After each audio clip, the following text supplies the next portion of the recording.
Hello,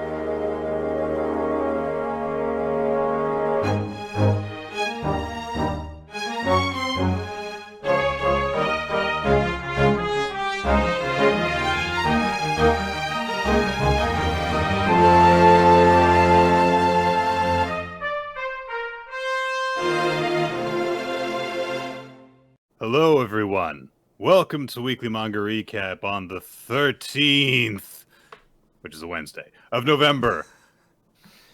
It's scary for us, not for Jason Voorhees. Yeah, he's just like, he gets to his calendar 13th. Wednesday goes back to bed. Not gonna kill any sexually active teenagers today. I think what's very funny is the idea of Jason Voorhees getting out of bed and going up to his calendar, and he's like, "Well, yesterday was Tuesday the 12th, but maybe." And it says 13. He still has to look and be like, "Oh, Wednesday, damn it, can't kill anybody today." It's all right. He'll get some next month, apparently. Is it gonna be a spooky December? It's gonna be December the 13th. Is gonna be on a Friday, so. Oh, that means my birthday's on a Thursday this year? That sucks. Although that is a Dice Funk recording day, so I can bully Austin into things. All right, come on, Austin. I get free nat 20s. That's how birthdays work. Come on. That's what I do during Pride Month every month. I'm just like, I should get advantage here, right? It is Pride Month. It seems kind of homophobic of you to not let this saving throw me with advantage. Oh, man. I don't know how the hell I've managed to get away with it. Whatever. I'm feeling weird today, so it's gonna be an odd energy, I feel like, for me. But it's all right. We got manga, and that always sets me straight, I think. Yeah. So, by the way, before we actually get into the thick of this, one thing we don't do enough is promote our show during the show. It's just generally has not been our vibe. But we did want to note and start pushing people. Obviously, you've heard the news. There's a lot of stuff going along. We have not used Twitter in a very, very long time. Both of us are on BlueSky. Molderman from our Discord actually created a new layout for us that has our BlueSky handles in there as well as the WMR votes one that Ninja uses to remind people about voting for MVP and all that. So if you're looking to follow us, those are the places to do it. So thank you to Molderman in our Discord for helping us out. Also updated our characters to the side here. And now it's, it's full of some great characters and the Astro Royale guy. So, but Code and his hat is still in there. Right. Thanks, Scully. Mulder. Right, man. Right. There you go. I'm just kidding. There you go. I'm sure that everyone who is listening to the show at around the time that we are recording it is probably very used to hearing a lot of the people that they follow saying, "Hey, I'm on BlueSky now." And it has been very interesting to see the exodus that I kind of thought would happen a long time ago finally actually happening. I really thought that a lot of people would have been like, "Oh, this is clearly like a Nazi hangout, right. So I'm not going to chill out here." But it took a little bit. But hey, they're moving. If you're not on BlueSky, you don't need codes anymore. You can just sign up. There's no algorithm. I don't know. I don't want to act like I'm pitching for BlueSky. I have no monetary investment in any of this. But if you are looking to stay connected with people, I think that's the place to do it at. And the more people who use it, the more normalized it'll be. That just becomes the hangout. I've seen brands start to come over. AEW's on there now. Magic Gathering. Mm-hmm. I was like, oh, okay. So this is basically now just... It's basically Twitter now. Yeah. Like Twitter from 4 years ago is BlueSky now. Not as big a user base, but it's getting there. It's like it was like 15 the most million downloaded app. This was the most downloaded app this past couple weeks. Just a whole ton of people starting to use it. And hey, if that billionaire asshole is going to ruin a platform and turn it into a Nazi hangout place and stuff, we can at least make him pay for every little bit of it by not letting there be advertisers on there and generating clicks. So I mean, yeah, I'll be honest. The last time I was on that website, It's just someone sent me a link to something, and I was just like, I wonder what happens if I go to my homepage. Mm-hmm. And like all the advertisements were for shit I can't even comprehend.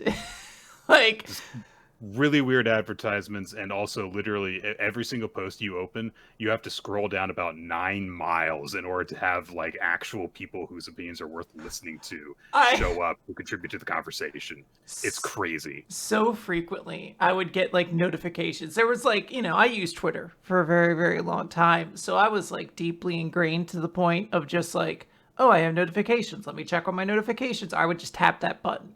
And obviously, I think at some point they like added it that like posts we think you'll like end up under notifications.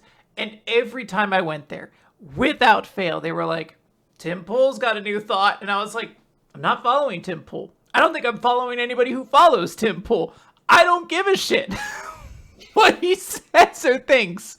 But lo and behold, every time I would go to that platform and check that little button, it was there. I did feel bad though, because one time I went in there and I actually had a message from Benzai who was just like, oh, I miss you guys or something like that. And I was like, well, sorry. I love you, but I'm not posted on this website anymore. Yeah. So I hope I can reconnect with him somewhere down the line. Maybe he can get on BlueSky. Yeah, I don't know if the friendship migrated over yet. Well, yeah, so if you have any care at all to follow us on social media, if there's a social media place we're going to post to, it's going to be on there for the foreseeable future. Basically. And you can see it on this overlay. Yeah, and we are also still, on the Discord. I occasionally remember to go on there and stuff if I have something to say. But you are not going to connect with us on X. Just so you know, it's not going to happen.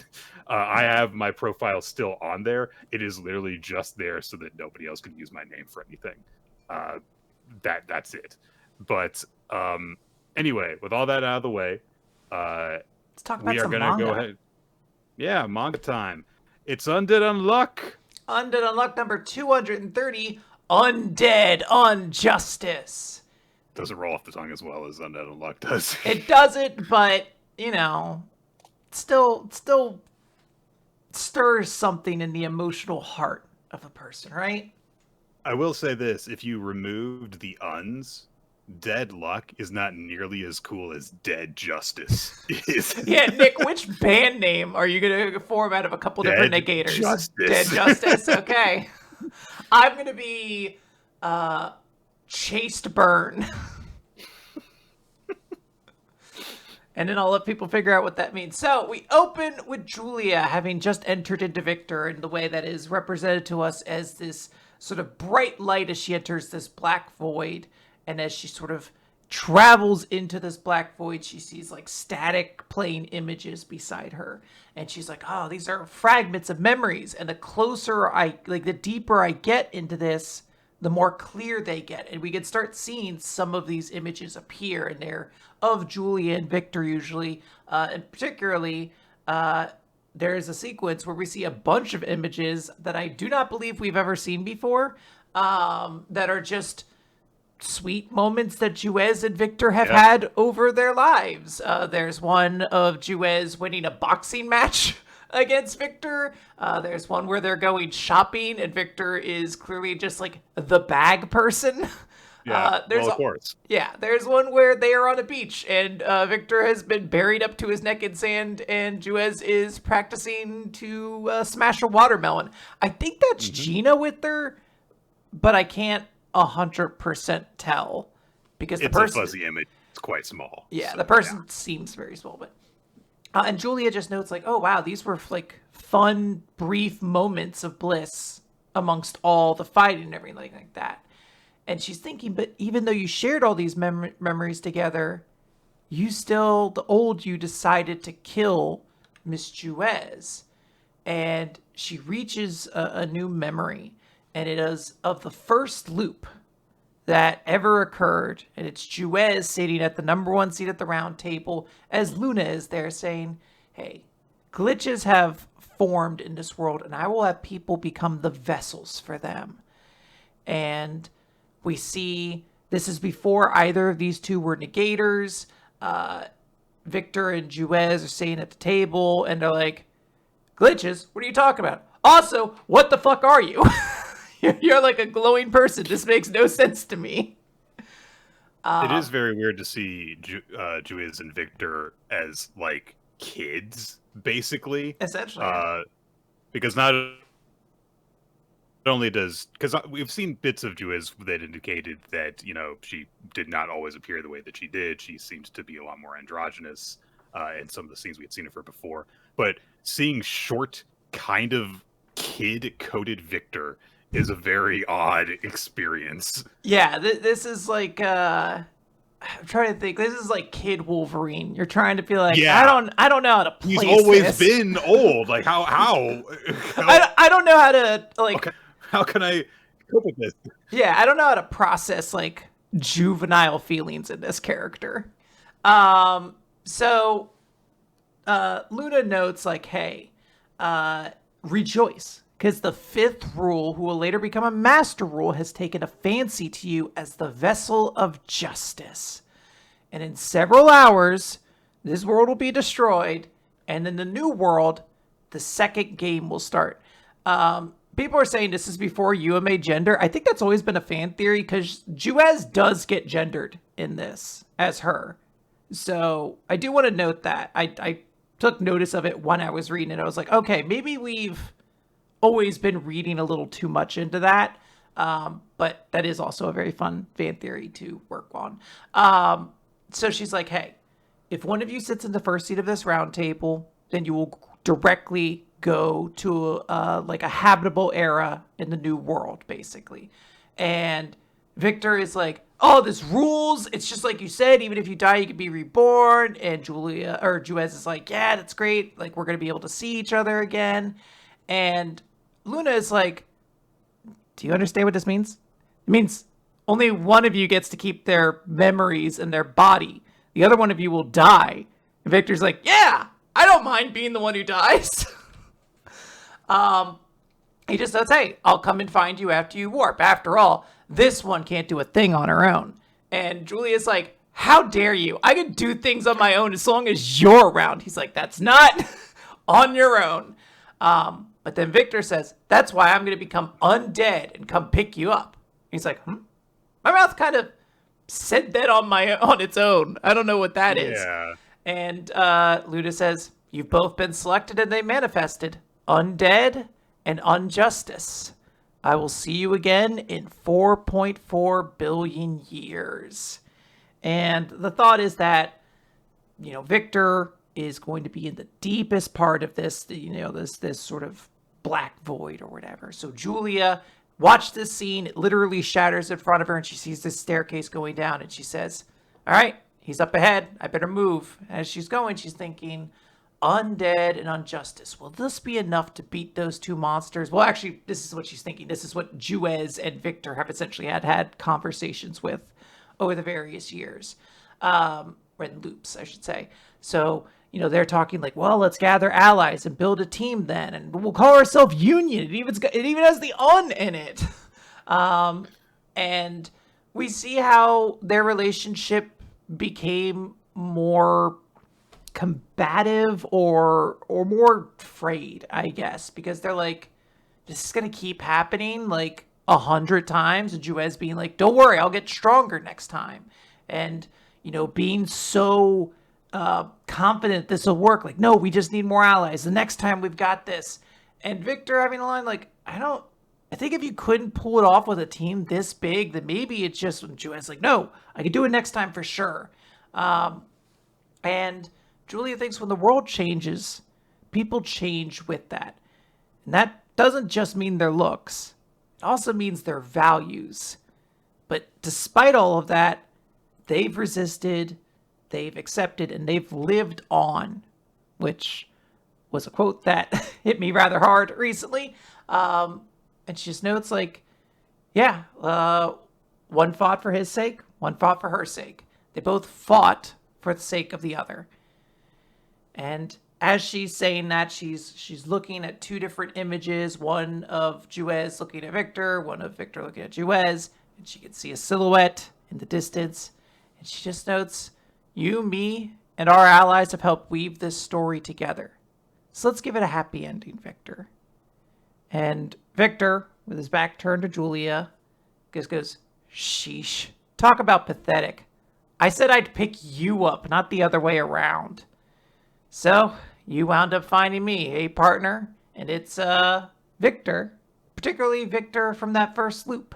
At least that's how he seems. Very, thin, not jacked kiddish. Yeah.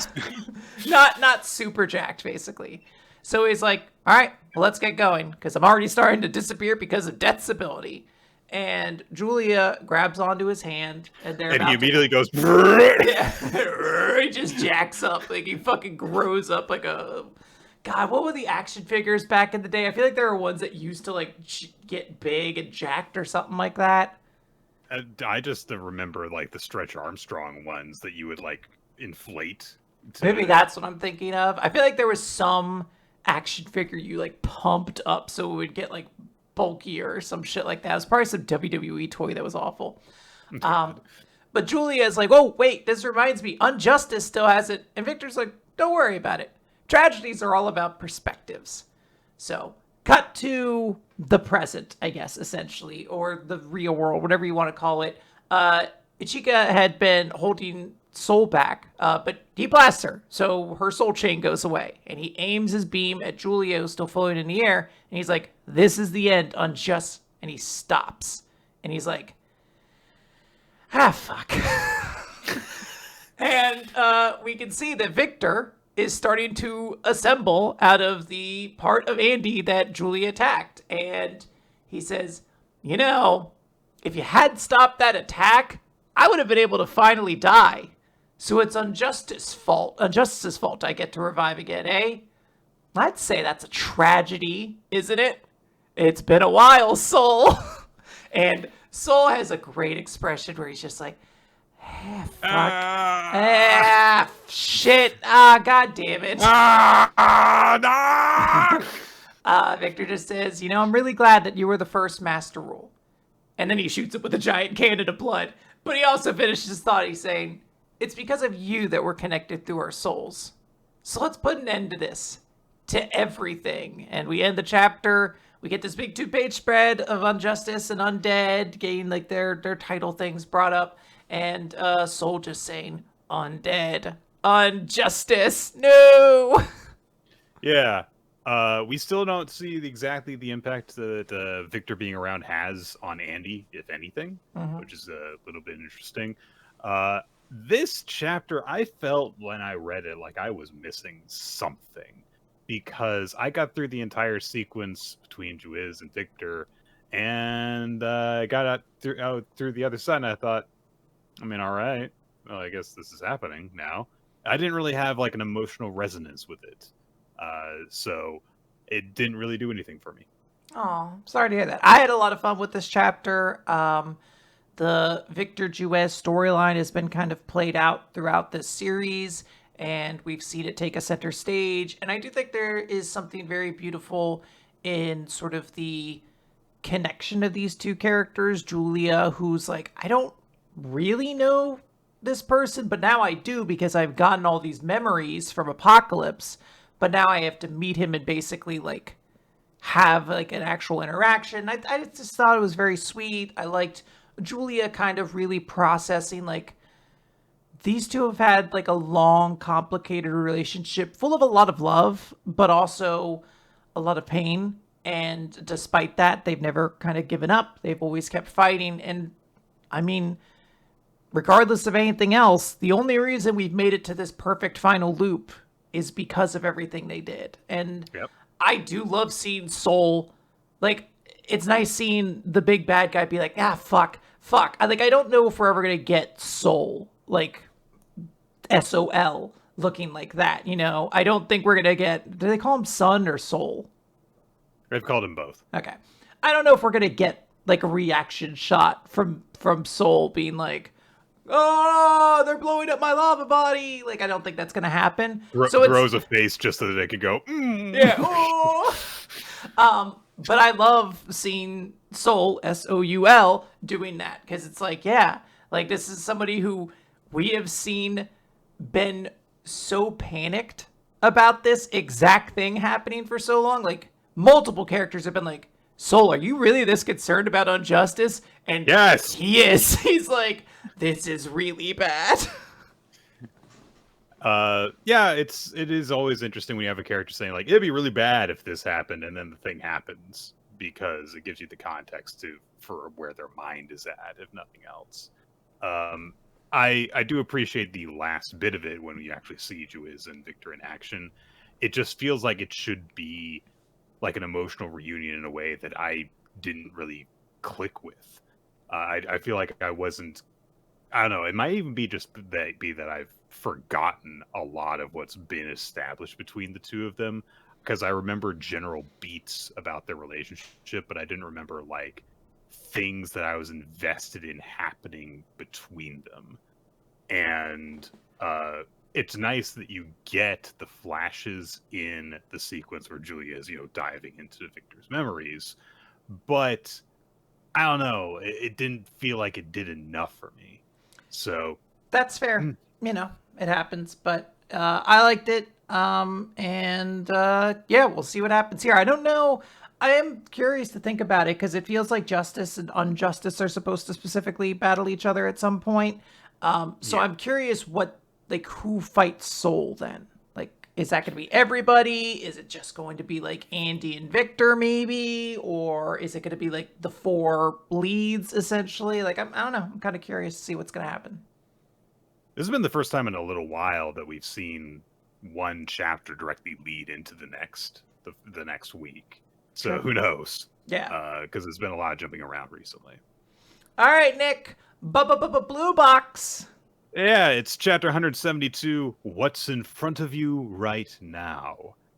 So at the very end of the last chapter, we were reminded, like, oh, right, basketball.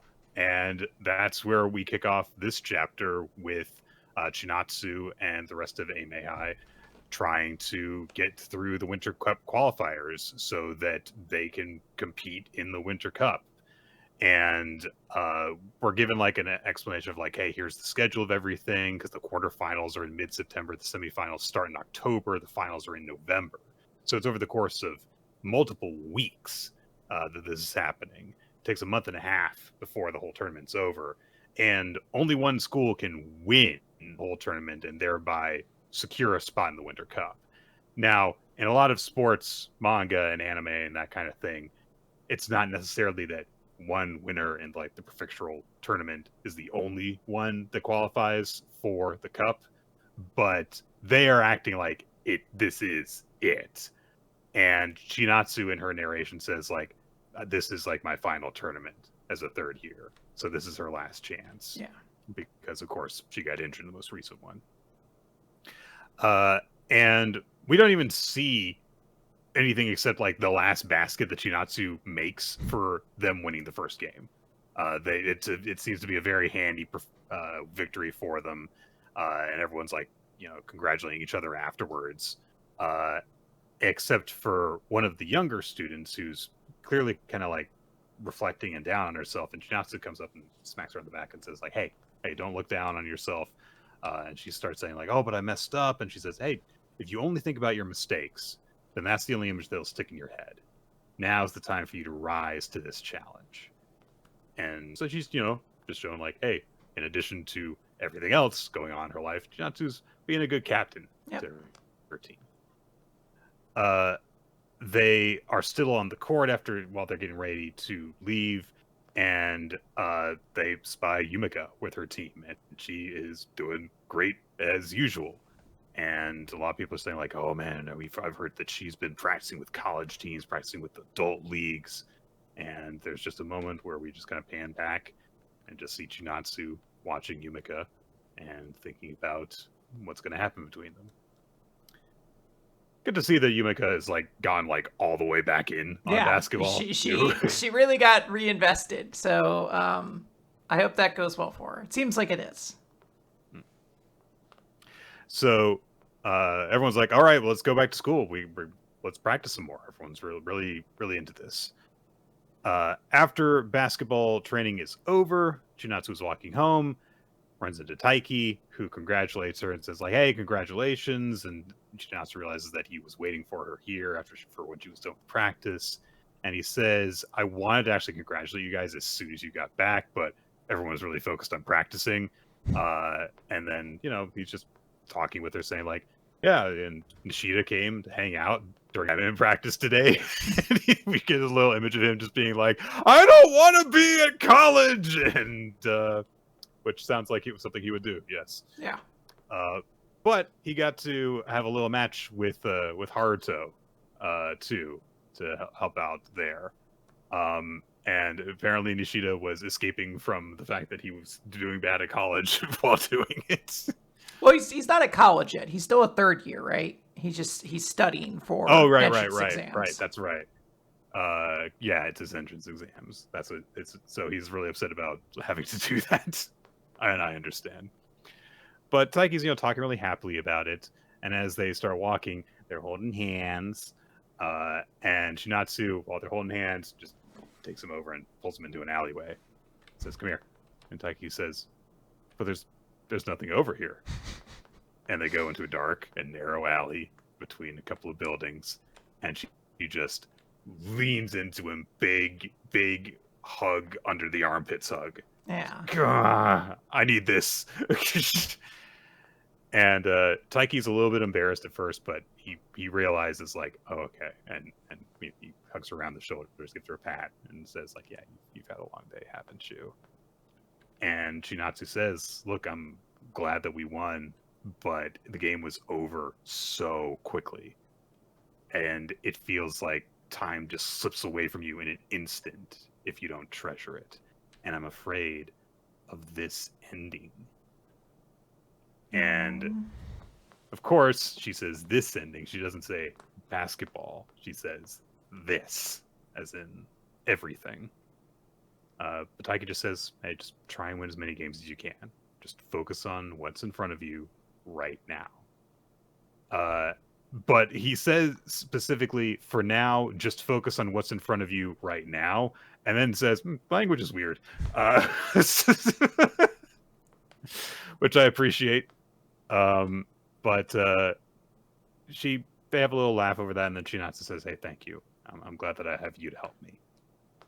And Taiki says that he feels the same way, and then they just kind of like stare at each other for a little bit, and they're both kind of feel something. And Shinatsu says, what are you looking at?" And Taiki says, "What are you looking at?" And then Shinatsu says, "I love you." And Taiki says, "I love you too."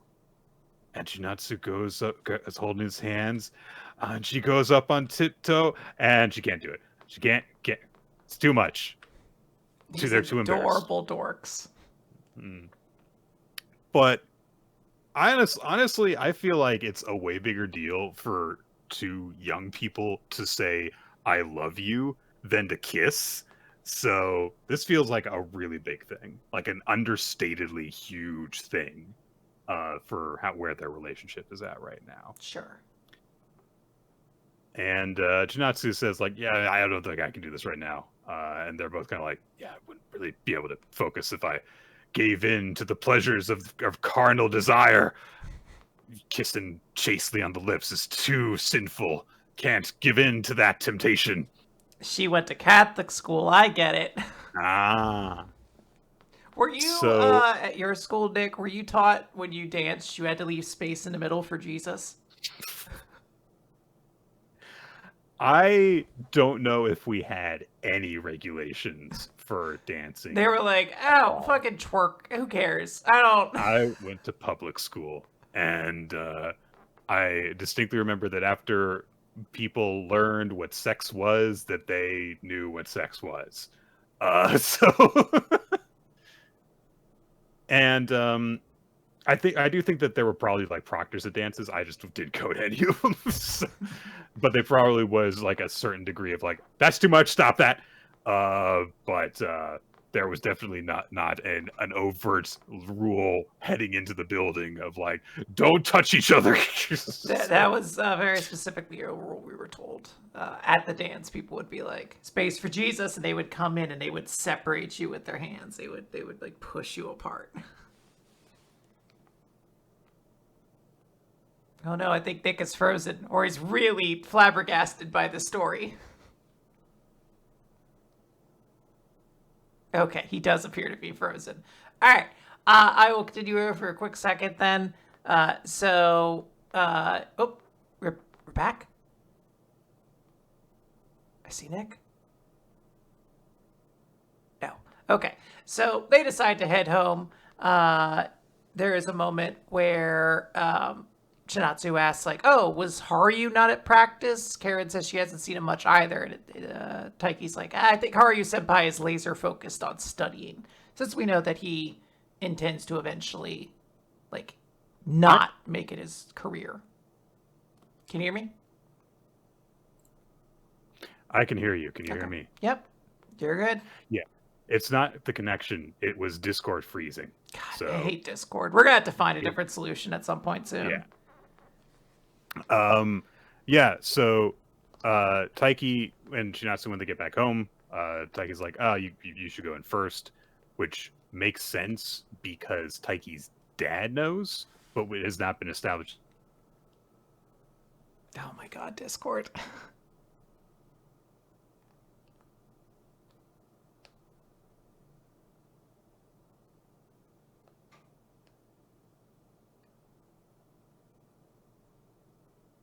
Yeah, so Taiki's mom doesn't know yet, so sending her in first, and she's like, "Oh, I'm sorry." He's like, "That's fine." So he's sitting on the ground outside. He's just kind of waiting for a little bit, doot, doot, doot, and then he's like, "All right, now it ought to be safe."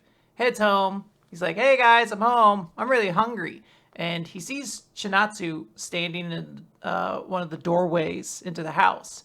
And he's like, "Senpai, what are you standing around here for?" And he kind of see a little bit into the room at this point. And we see Taiki's mom's like, "Oh, Taiki, you're back. Come say hello." Taiki can't see fully into the room at this point. But he's like, "Is someone here?" And he looks in, and there's actually two people here. But the notable one is Chinatsu's father is here, and he gives a look. So that's where we're at. We are currently about to go see. I guess we're gonna find out what's gonna happen with all the Chinatsu stuff right now. So, I don't know. This seems significant to a certain degree.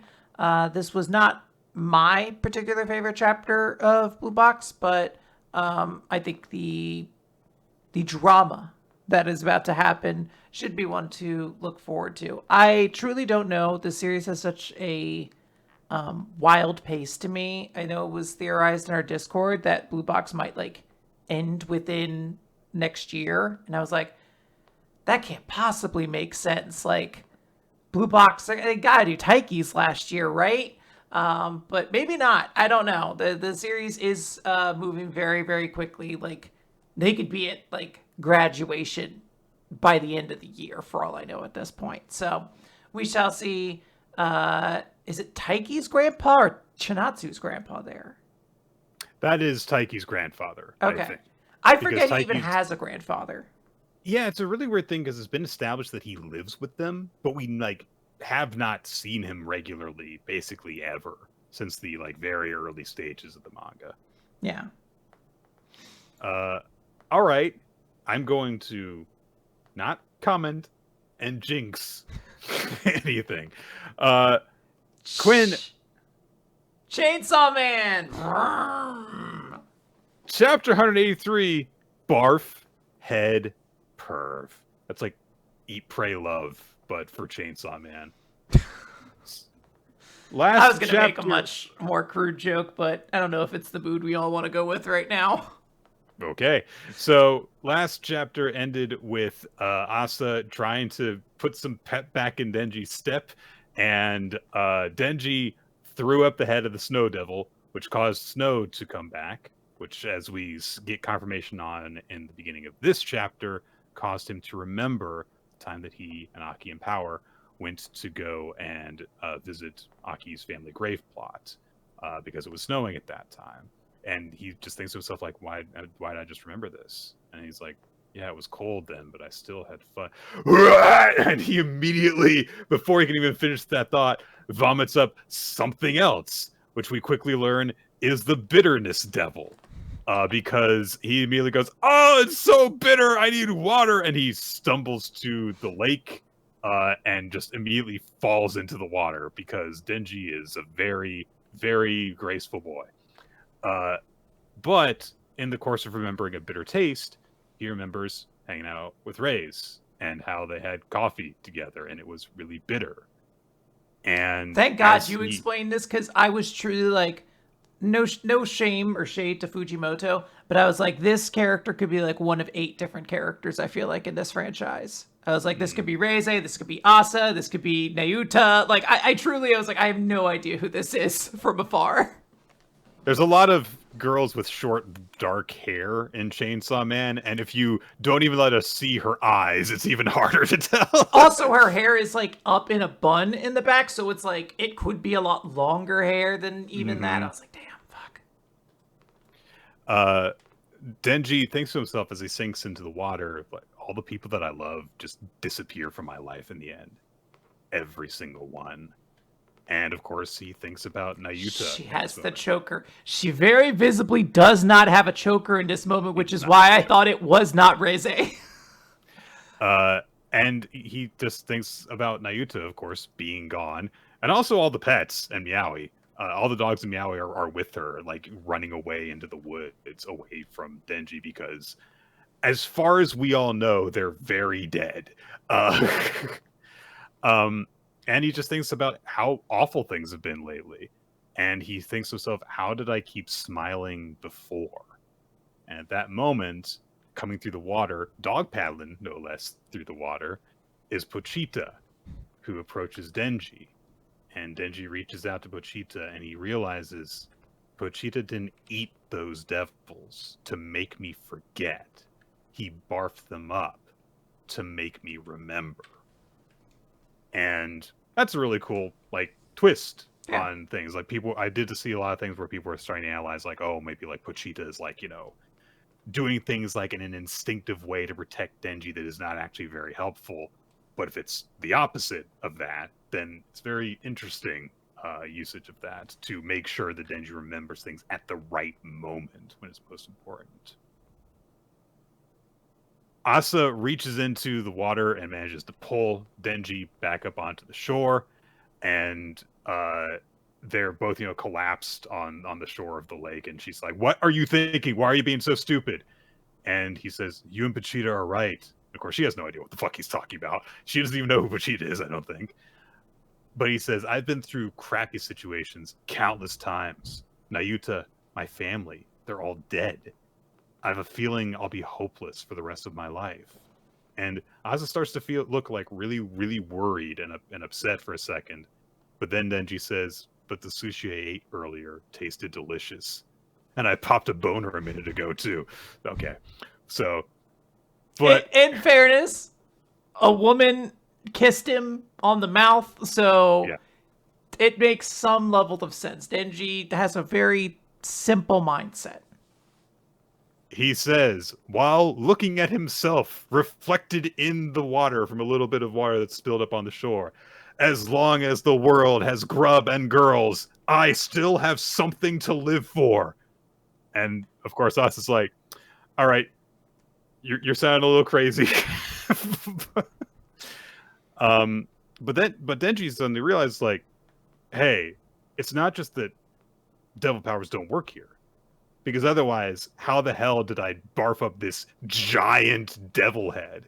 Because it was kind of hard to tell exactly how big the head was when he was in the course of vomiting up.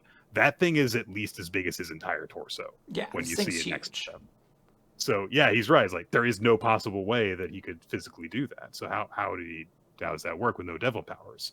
And he concludes, Chainsaw Man's stomach still in the real world. And of course, Asa just wants to know, what's your point? And Denji says, "I just came up with a super smart plan. This time, I'll get us out of this effed up world." What did you think of this chapter, Quinn? I thought this chapter was fun. I thought that I like that we have Denji reconnecting with his like sort of center points of what gives him hope in a very simple way. Look, I don't know how to say this without saying that like current events have really shaped the way I'm consuming media right now. And the idea of a character realizing that even if things seem drastically hopeless, if they could find these things that bring them joy, it gives them a reason to move forward and to solve the problems in front of them. And I like that message right now. I did see some discussion in our Discord about people who didn't like it, and I don't know if you want to speak to that or anything like that, but I will simply just say that I generally enjoyed this. I feel like we're maybe rehashing a couple things, but I do feel like this is intentionally meant to reflect the Eternity Devil Aquarium moment. Because this is Denji saying, I'm going to get us out of this time. There's very obvious echoes of this, of that moment. And I do understand some of the frustration because for Asa, that moment was her definitely taking a step forward because she had like all this lack of hope and stuff. And then she made the breakthrough of how to make her powers work and did something to grow there. Whereas I have seen some people make the case, and I do definitely understand where they're coming from, that this is more kind of setting Denji back to zero, to putting him more where he was at the beginning of the story, where he was just motivated by having food and getting to have sex with a girl and stuff. And that has kind of been a constant refrain. It's kind of been like the constant thing that he goes back to in terms of what drives him. And all of his revelations seem to be built around when he understands that that can't be the only thing that he can have in his life, or not when they don't have appeal for him, it's a sign that things are wrong. And then when he goes back to like thinking that means that he's better again.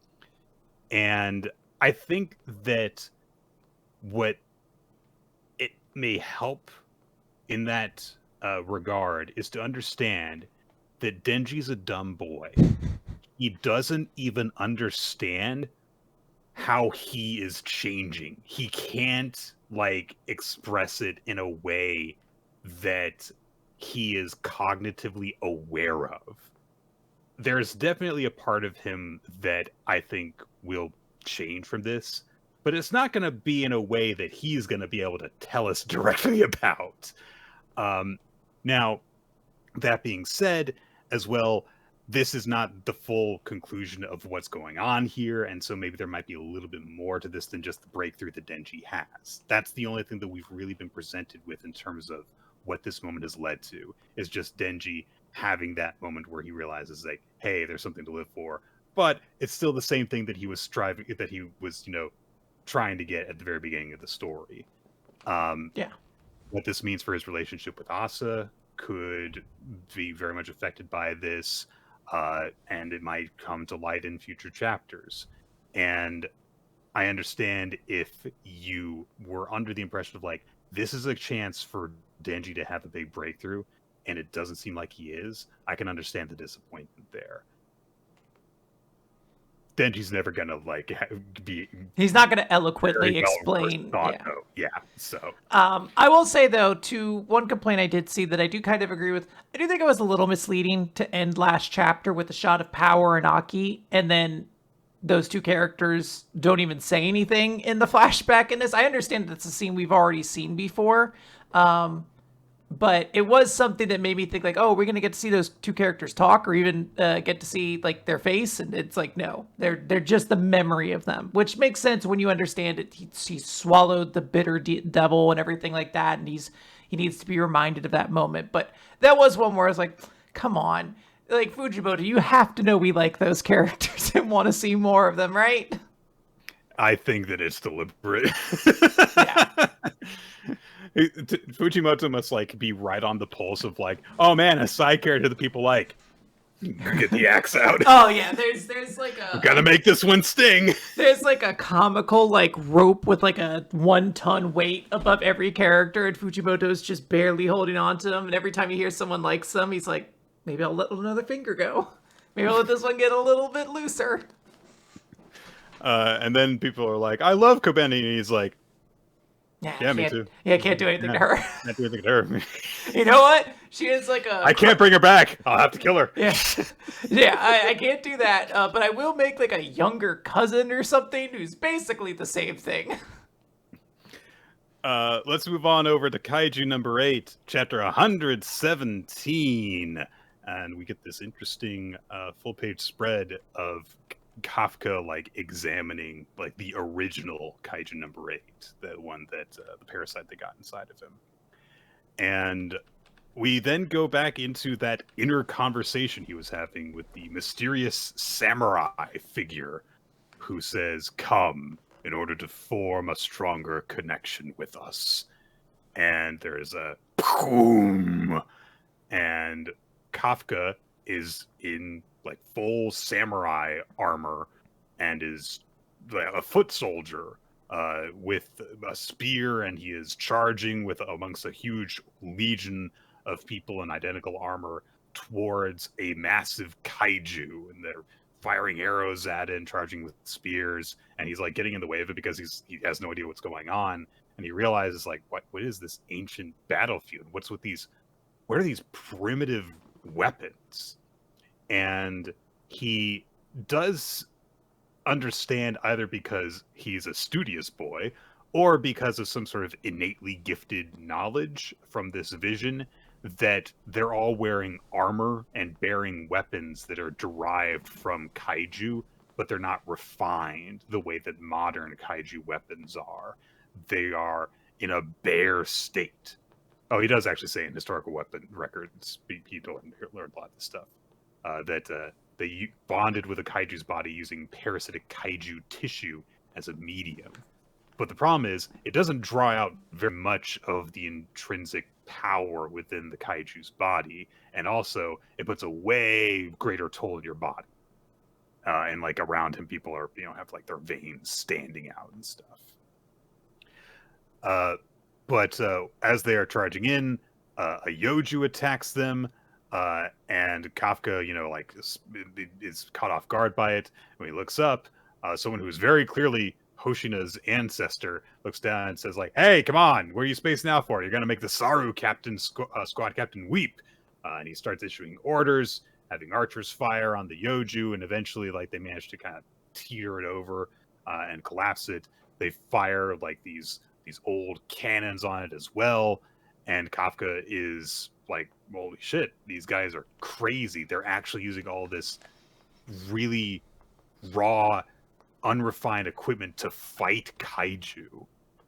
And as he is taking a view of the scene, the same ghostly samurai from before appears behind him and says, it was a day like any other, slaying kaiju while sacrificing many of our own, carrying out our harsh duty as we always did, or so we thought. And at that moment, a huge eruption goes off, sending bodies flying everywhere. People's bodies are getting chopped in half. And when Kafka looks over his shoulder, he sees the original kaiju that now possesses Kaiju number 9, with the same vertical slit in its body with all the eyes poking out. And the ghostly samurai says, that thing, we were faced with it after it appeared from within the body, and we had no means to defeat it. So Kafka, who kind of just goes into, like, I'm Kaiju number 8, I'll fight this thing mode, says, guys, get out of the way, I'll fight this. But it just completely decimates them in a flash, ripping through bodies, slashing with its long claws and stuff. And the samurai continues, it didn't matter how fast a soldier was. It didn't matter how strong they were. It didn't matter that we had the swordsman called the greatest in all creation. And Hoshina's ancestor gets speared by a tendril and seemingly just eaten, just alive by the kaiju. And Kafka desperately lunges forward to try and help, but he just gets cut off literally at the knees. He gets his legs chopped off by this thing's its weird sigil remote slash attack thing. Tears through all of them. Kafka is left broken and bleeding amongst a bunch of corpses, and the kaiju roars triumphantly. and storms off and causes even more damage. The ghostly samurai says, our comrades, the fields we worked so hard to tend, the homes we were supposed to return to, our families. That creature stole all of it. We were helpless. And Kafka falls, and he falls into an abyssal ocean, and a hand grabs onto him, and it's some of the slain samurai, and they're saying the shame, constantly repeating it over and over and over again. And the more that they speak, the more gather, and the more souls gather together, all repeating the same thing, until they form into an insect, the original Kaiju number 8, as the ghostly samurai says, like insects, we were powerless. Well, that explains some things, I guess. Sure. It also asks more questions. How did you like this chapter, Nick? I thought that it was an effective means of portraying how dangerous this monster is. I don't know exactly how I feel about the conclusion of the formation of Kaiju number 8 just yet, because it's just something you see happen and you go, huh, how did that happen? Tell me. Yeah, that is a big question. You do have to really like, how? I do like what they explain. That Kaiju number 8 is essentially like this fusion of all these like shamed lost souls who have failed to like kill the kaijus over the years. I just found myself really bored reading this chapter.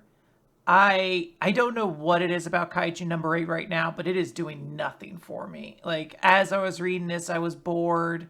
I'm not like ecstatic to read next chapter. Like, I really need them to do like a reset on the current story. Like, I just need this arc to feel like it's done. Like Kafka needs to wake up and be like, oh, thank goodness, I'm in a hospital or something like that. But maybe they are going to be like, nah, he's going to have the final fight here or something like that. I don't know yet, but not vibing with it. There is certainly a technique and a grace and accuracy that is required to pull off the battle after the battle. We had built up for a long time the final confrontation between Kafka and Kaiju number 9. We had a very cool, satisfactory conclusion where Kafka and Mina finally worked together for once and got that done. And then we had this new enemy show up. And sometimes the post-match beatdown goes on too long, guys, and takes away from the moment that feels like it was what everyone wanted to see, that you would actually build up to. So it does feel like we are at a point of you are in danger of spoiling, not like a spoiler as in, knowledge of what's going to happen, but an after the fact spoiler of you are potentially spoiling the moment that you had if this keeps going on in such a way that it takes away from that moment. And it's going to partially come down to how this sequence ends and how the battle, when you get back to the present, ends. But while we're in the moment of this, swimming around looking for the end point, it doesn't feel like I'm having as good a time as I was watching Kafka punch Kaiju number 9 while Mina ran around and shot it. Yeah. So, yeah. I just needed like I don't know. I think narratively you need to have like a downswing after like a giant event, and we've been stuck in like it's sort of like that My Hero feeling that the big war arcs had, where you're just like, I get it, but we've been up so much. I just need us to calm down just a little, guys. Like, please. I'm so tired. But it's still good. I like the idea. It's just wrap it up. So there's a weird moment that happens in the beginning of Astro Royale, chapter 29. I'll leave it to you. Last time we saw that. I've forgotten his name. I've forgotten the main character's name. No, Hibaru. Hibaru. Or Hibaru had grabbed Himuro's arm, the gun arm. And then Himuro was like, aha, but I'm taking my super astro boosting pill thing. And Himuro goes, a pill? And he could do many things here, Quinn. He could try and hold on to the gun arm and make sure that Himuro can't use it no matter how boosted up he is. He could reach into Himuro's mouth and grab that pill and take it away from him. He could punch him until he stops moving with his super punch. What he does is immediately go, a pill, and let go of Himuro and run away. He, the fist fighter, gets some distance from the guy with a gun. Yeah, dude, he backdashed. He wave dashed. He was just like... And yeah, of course, as soon as that happens, ice fragments start to converge around him, and Himuro goes, oh, so that drug works on you too. I mean, yeah, you wouldn't have had to find that out if you had just punched him in the face, or throat punch him. Make it so he can't swallow it. Do something. No, it's on his tongue. It'd be rude to interrupt him there. It's a turn-based combat. Yeah. Or it's like an honor thing. Like, this is like Game of Thrones. Like, look, he came to my house. He offered me pills and such. I'm not allowed to attack him we have to wait for dinner to finish, basically. This is a considered dinner. You can't hurt a man while he's eating, Nick. That's considered coward's combat. The RX wedding. So, Hibaru... Yeah, I guess he finished his attack pattern and then had to go back to his default spot until his turn comes back around. So Himuro says, the drug works on me. It was developed to work on real asteroids. And I don't like using it because it hurts, but I've got no choice. Hibaru says, hey, you guys want the Daybreak ore, right? So why aren't you leaving me alone? I don't have the ore. And Himuro says, it's a personal grudge. I just don't like you. That's all. I do kind of enjoy just crazy assholes who just don't like people. I have been saying this, Nick. I think more fiction needs haters. I think you can really do something with the design space where you're like, I have this character and they just fucking hate someone else. It's not done great here because this is a bad guy with no character development or anything. But I do appreciate when a character's just like, I just don't like you, dog. That's why I want you to die. I don't know how else to say it. You just suck. So Himuro, it turns out that his final smash is growing a Mega Man cannon arm around his left arm. It turns it into like a Gatling gun kind of thing, and he just charges up and fires a big old freeze blast at Hibaru, who has to dodge away from it.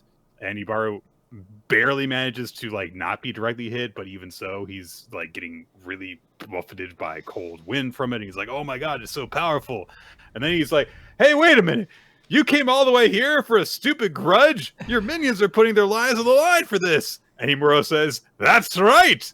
I'm using my position for my own personal reasons! What I love about this guy, there is no nuance to this character. I understand this is a manga that is aimed to be consumed by 10-year-olds and them to be able to understand it. But I love that this guy's like, that is correct, Hibaru! I have been a hypocrite and decided to use my positions of power for my own selfish whims. And you're like, what person talks like this? Ken Wakui saw that clip, the meme of I know writers who use subtext and they're all cowards, and he was like, I'm not a coward. He got real. No subtext. I can't be a coward. My characters will shout everything. This is an awful line. To be very, very clear.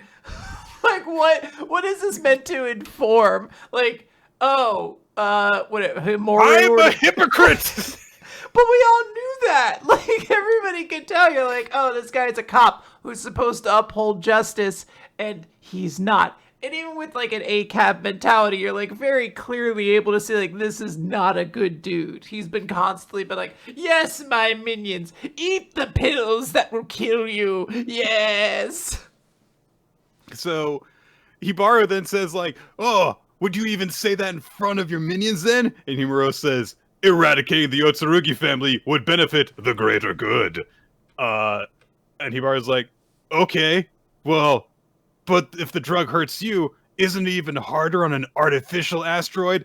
And Himuro said, they don't care if they die, as long as it's in the name of justice! And then Hibaru's like, I feel like they've mixed this character up somewhere along the way. Like, I feel like... Wait a minute. If people die... Wait a minute. He doesn't care if his comrades die? That's the thing I don't like most about people. I hate that most of all, actually. I just feel like they've mixed this character up because it feels like this is a guy who should have, like, a very warped sense of justice, but that only comes up when he's done rambling about how he's like, sometimes I like to hate people and be evil. I feel it's like he should be delusional, not, yes, I'm a hypocrite and I don't care about anyone. Yeah, there's just a mixed signal going on with this guy right now. You can have him be a hypocrite who doesn't care about anyone, but it doesn't feel like he's the type of person who should be declaring it.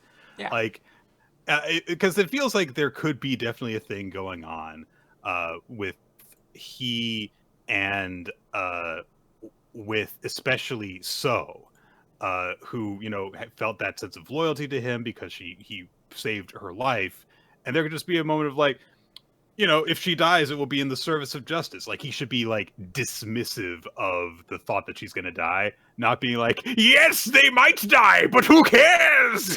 Or just make him evil. Like, he said it before, like, sorry, I could have probably saved you sooner, but I needed to be able to kill this guy, basically. So, anyways, if you want to work for me, that's cool. I don't care. You are going to be just another tool in my arsenal. But then I'll say things like, but I have to defeat this group because that's justice. And I'm like, just make him evil. Just make him like a weird little freak at this point. Or do the other way. Like, you can't do both. I feel like they're trying to hit both different tones, and they're doing both of them very poorly as a result. Hibaru charges in, tries to punch Himuro, who, like, someone's like an ice shield with his powers to block it. He points his cannon at Hibaru to shoot him, but Hibaru vanished. And so he's like, well, where'd you go? And Hibaru is like, you've got to stop them. You've got to stop your minions from killing themselves in your name because you owe them that much. And he shatters the ice shield with his punch, and then he goes, you don't treat life with the respect it deserves, which feels like it should have happened a page ago. I don't know, there's a weird sequence to some of his dialogue here at his big shonen moment. And then Himuro says, you've got the eyes of a hypocrite, just like your old man, which is interesting. And then a phone beeps, and Himuro checks his phone, and then he goes, time's up. And he tries to shoot Hibaru, but Hibaru manages to not get hit directly by it. Himuro runs away. It's kind of funny. Is his power not worse after taking the pill? Like, before he had a gun, and now he has, like, a beam cannon, and I feel like the beam cannon is not assisting him in any way. Like, the extra range isn't helping. The ice amount is essentially the same. Like, I don't really understand what taking the pill did for him. I don't either. Hibaru realizes that Himura is heading for the fuel storage area, which is where Kinba and Reri are, where Reri got frozen a couple of chapters ago, and Kinba is there trying to help out. Which she can't do a whole lot, but it seems that she's been doing something, like she's been like smashing the ice with stuff to help chip it away and help it to melt faster. And she's like, okay, I'm almost there, Reri. But then Himura gets back, and it turns out the timer that he had set was basically knowing that the ice would not last forever. So he had to make sure that the most dangerous person stayed frozen and also come back to here, where he's got the advantage. So he starts to fire his cannon, and he's like, "Ha! Great job, Furukogi brat!"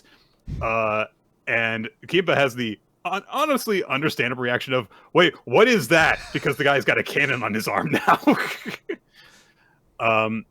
And she just, like kind of freezes up because she's being shot at with a cannon and doesn't know how to react. But Hibaru arrives at the last second and literally throws himself in the way of the blast, shielding Kinpa from getting frozen. Of course, it causes him to get frozen himself instead, right in front of her. And Himura's like, "Ha! Talk about ridiculous! Why would you want a weakling like her to survive?" He's evil, you see. Yes. So Kimpa says to Hibaru, like, "What the hell are you why'd you do something stupid like that?" And fortunately, Hibaru was only frozen completely up to, like, the back half of his body, so he can still talk to her. Like, it's very convenient. Anyway, so, but, Kimpa's like, "Jesus, you're always like this." And Hibaru says, "I'm going to leave it to you now." And he just looks at her with very confident eyes. So Kimpa is like, okay. This is ice that moves kind of slow. It summons very quickly, and then it's slowly encases you. Particularly your face and mouth last. Before he's totally frozen, Kimpa smacks his hand, like, tag in, and says, "All right, leave it to me." And, hey, I am in favor of this. If Kimpa gets to do more in her arc, sure. The antagonist who killed her parents, she should be involved, yes. It's just that Hibaru and Himuro were very bad dance partners, so... It's very silly. There's just a lot of stuff that I look at throughout this chapter, like, this doesn't make a ton of sense. Well, this doesn't make a ton of sense either. It doesn't do anything cool, so none of that's great, but Kimpa's gonna get to do something, and that seems fun, so I'm excited for next week. Yay.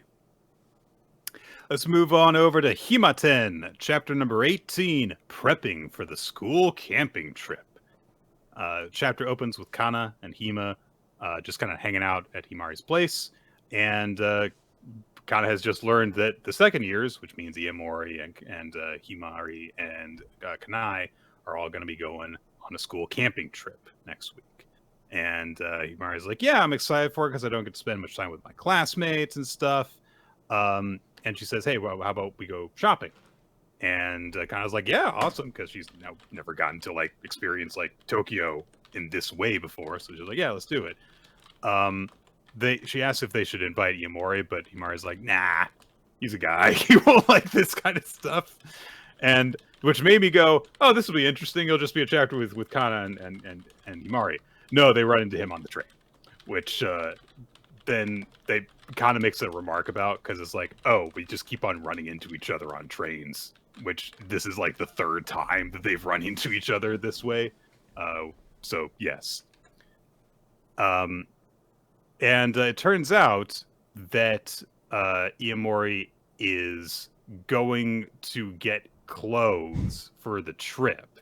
And there is a nice moment where, for about a page before that, he's trying to be secretive about it, and Himari just kind of bumps him and is like, "Why are you keeping secrets from me? Yeah. Like, come on. We know each other well enough." And so he says, like, "Yeah, I don't really buy clothes very often because I don't need them.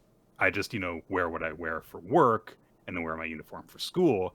And then when I was packing up for, 2 days worth of clothes for the trip, I realized I don't really own anything that fits me very well. I like everything that I have, I bought during like middle school. So I would have to like wear the same outfit 2 days in a row, which would be kind of embarrassing in front of my peers." And so, and Kana is very nice about this, because she's like, "Oh yeah, I guess you were wearing those clothes the last time I saw you too. They look good on you." It's like, that's very nice. It's very nice to say when this guy's like, "I don't have any nice clothes. My clothes don't really fit me, and I need new ones," to be like, "You look good." And Himari realizes like, oh, he's also like very self-conscious about what Honoka's gonna think about him for this.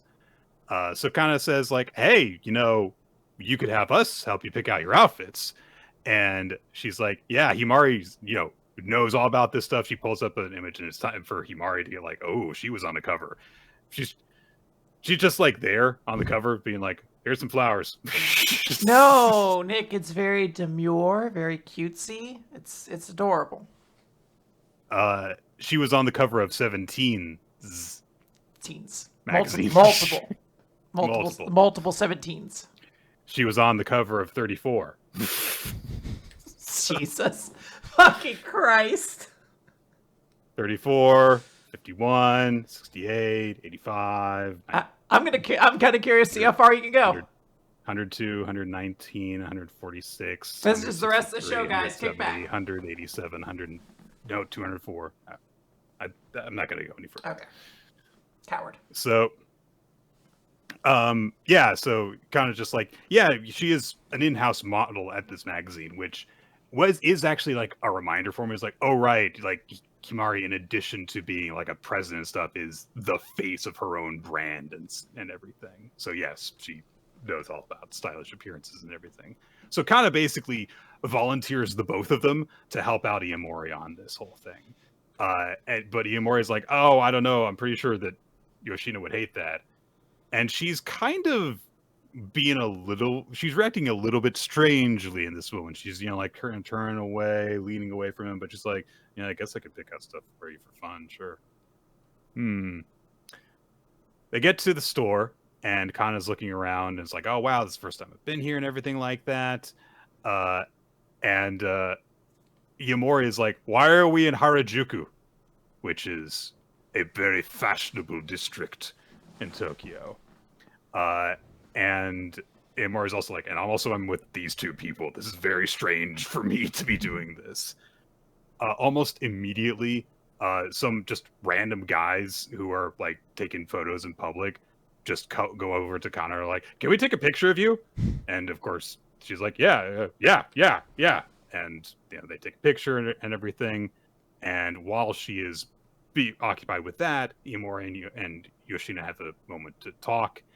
And he says, this is actually the first time I'm actually like seeing you in your own clothes. And I kind of figured that you would sort of be more dressed up when you went out.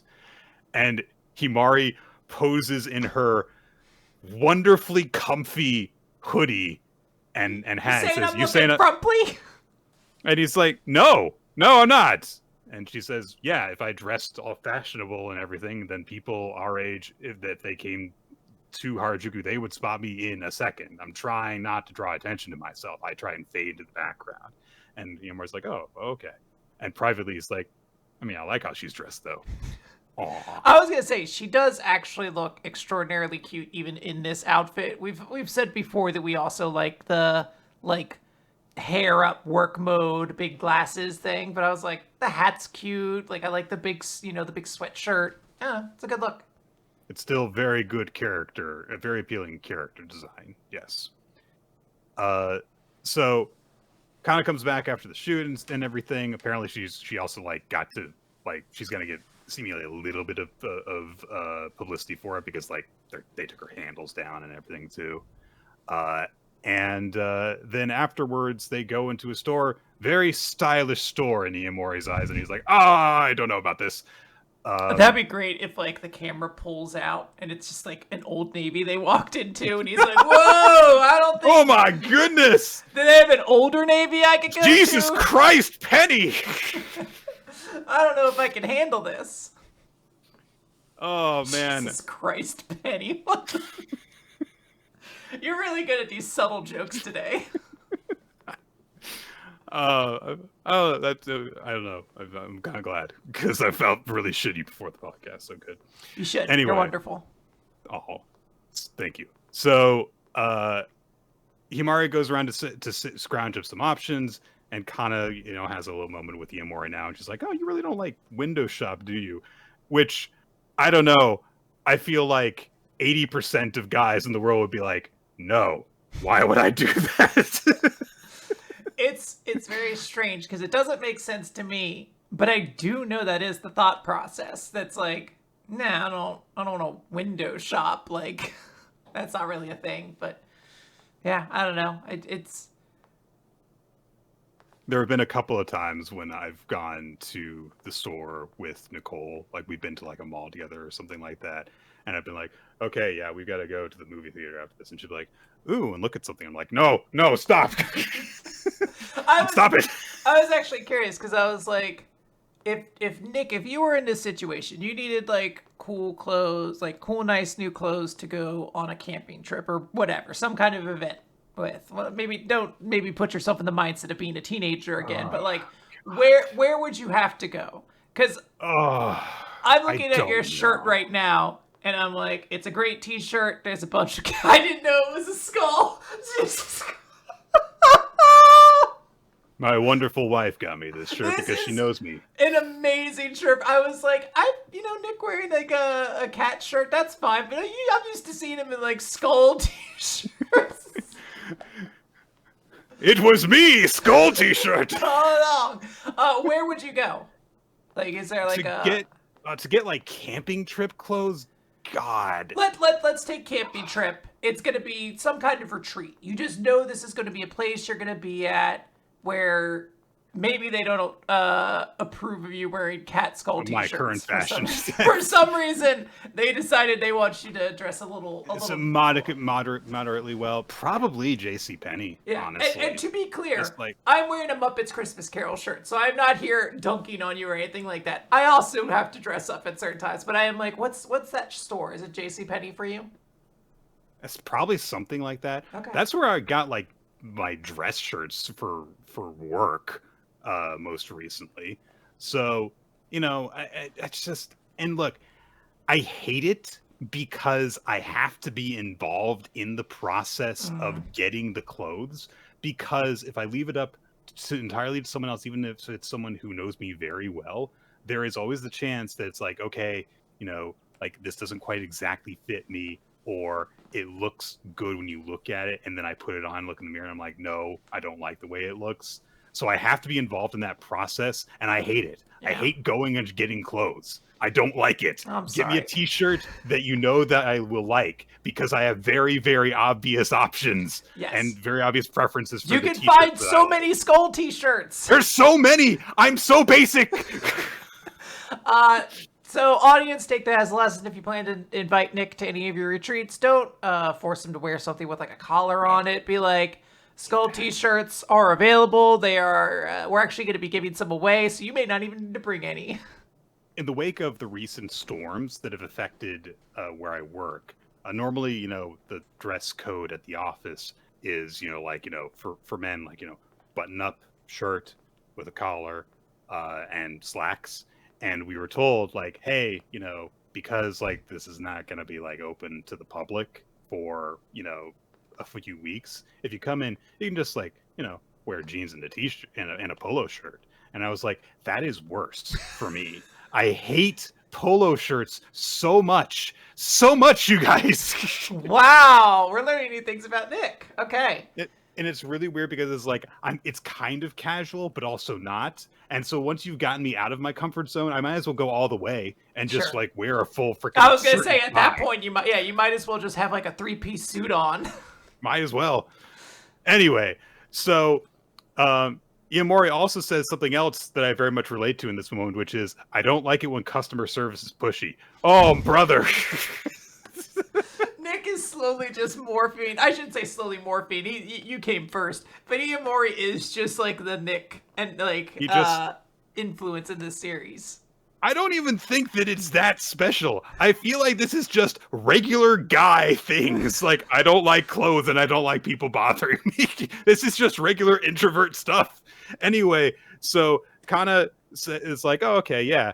But she reaches over, just pulls something off the rack, and it's just this, kind of colorful sweater. And she says, you're tall. Anything would look good on you. Is that the sort of thing that they would say? And he's like, yes, that's how they get me. So, but she puts it back, and then she kind of like turns and she winks at him and says, I mean, I do really think that you would look great in this.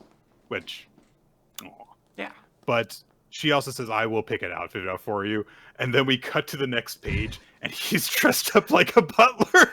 What I love is, like, it's not like by the time you had like started buttoning up the pants and you were like seeing like or the shirt and you were like there's a fucking vest and like a blade, like this is a goddamn butler's outfit. You have to then get the full outfit on, like when you're tying the tie you're like this is for her, like clearly she just really wanted to see this and I'm just gonna be nice and let her see it.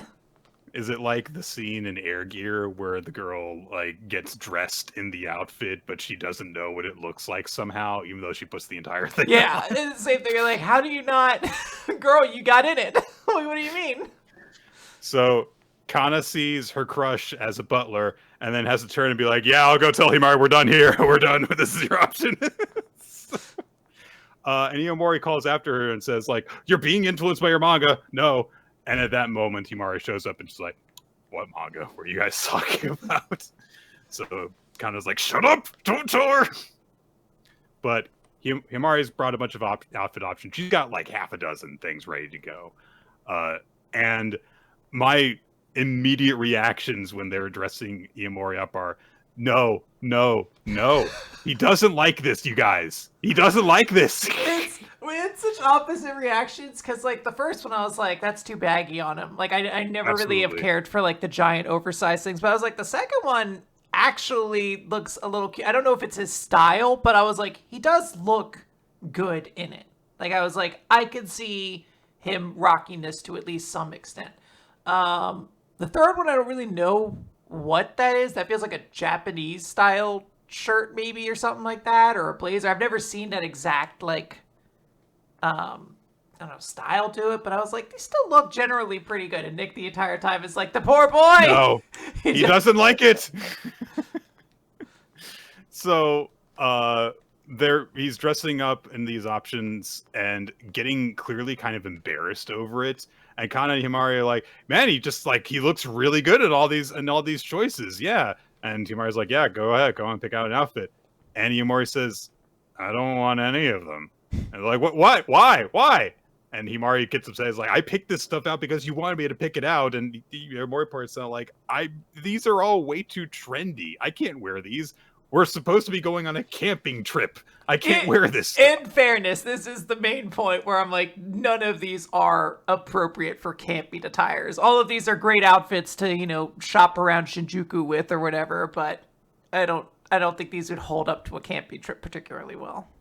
Himari is also immediately concluding, like, he just wants to look good for Anoka, and he doesn't think these are good options. So, in a way, she, I think, takes this as an insult against her fashion sense. Like, no, Honoka would love these. She would think you look good in these. How dare you question me? But they start to get into a little bit of an argument because Himari's like, "Oh, you'll buy something if I bring you something that's more your style," and he's like, "Yeah, can you do that?" But here you go, one skull T-shirt. Kana observes this happening, and she kind of gets the feeling of like, seeing the two of them like this, they do look really good together. And immediately she's kind of like, no, because they're going to get to spend time together and I'm not going to be on the camping trip with them. Yeah. Which I'm glad that she doesn't just immediately go to like romantic jealousy. It's like, oh, these guys always get along so well and I'm not going to be there. Yeah. The day of the camping trip does arrive and Iemori shows up and he's wearing like a sweater vest. Great outfit. This is a great, of all of them, it suits him so much better. This is the one that fits in the best. Yeah. And I like how Himari was like really dismissive over it. Like, you can wear a knitted vest, right? You can do that. But Iemori's like, hey, this is going to be fun though. Because Kanai and I are class reps. So we're on the action committee for this trip, which means that we're going to get to make, a lot of memories together. It's going to be great. But there's a huge ruckus, a crowd gathering, because Himari has shown up and she is not in her super casual fade into the background look because she is Himari Yoshino and she is all fashionable and stuff. She's got her hair up again and everything, and she is all sparkling when she shows up. She greets Iemori briefly, and then Hanoka shows up. And she's looking very comfy. She's got a skirt and she's got a hoodie on. Good for her. And she greets Iemori and she says, "You're looking stylish today." And he's like, "Oh, yay! She likes it." Yes, Iemori was right the whole time. This was the big important thing. I also want to note the actual pattern on Himari's jacket is incredible. It's just pinstripes, but generally speaking, you don't draw that kind of thing anymore. Like it's a sticker in our Discord that Molderman uses all the time. It's one of the guys from whatever the manga was with the lovesick detective or whatever. Where it's just someone wearing like a plaid suit, but it's fairly clearly like screen printed on, so it's all like a plaid design like this. You could tell like someone actually drew that, and it's very impressive. I appreciate that. Yeah, this was absolutely. There was an actual photo of a jacket with this pattern used for reference in order to get this executed.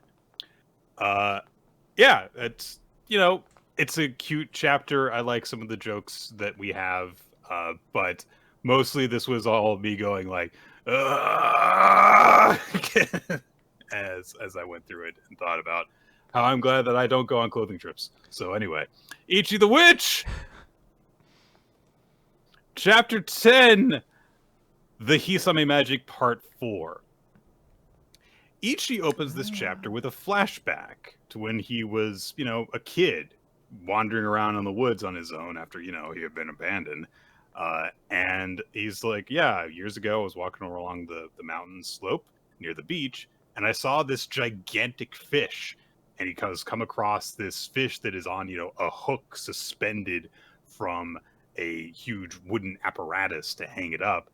And then as he's watching this, dead hanging fish, a knife comes out of its gut, and a man wearing a deer's skull mask cuts his way out of the fish, shocking Ichi. And Ichi's like, yeah, there's this huge man just came out of its gut, and I actually screamed because it's like, ah.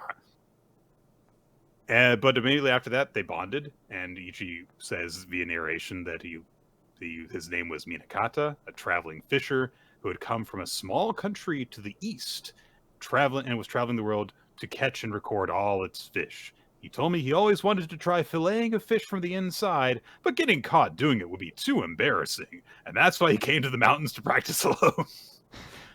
People get embarrassed over all sorts of things. It's okay. Yep.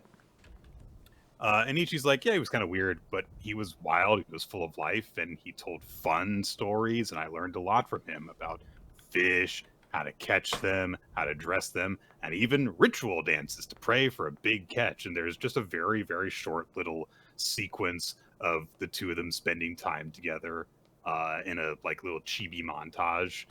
And then afterwards, they're wrestling in the next panel because, of course, anyone who was this much like Ichi would get into wrestling matches with them, even if they liked each other.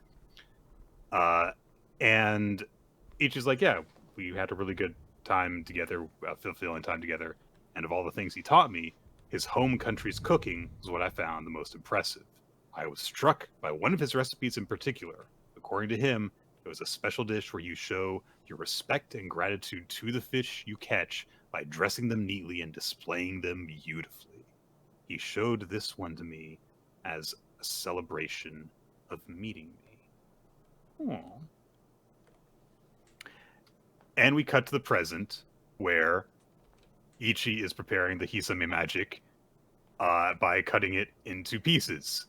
And it's really weird because the chapter we saw before was, the shark being beheaded and everything. But in this one, she's been beheaded and is looking really awkwardly at Ichi. She does seem to be very conscious about all this happening. And Ichi says, Minakata, thank you. I've taken your teachings to heart. And starts cutting up the Hisame magic's body into neat sections while calling to Descara and to Komugi to bring the boat over. And Descara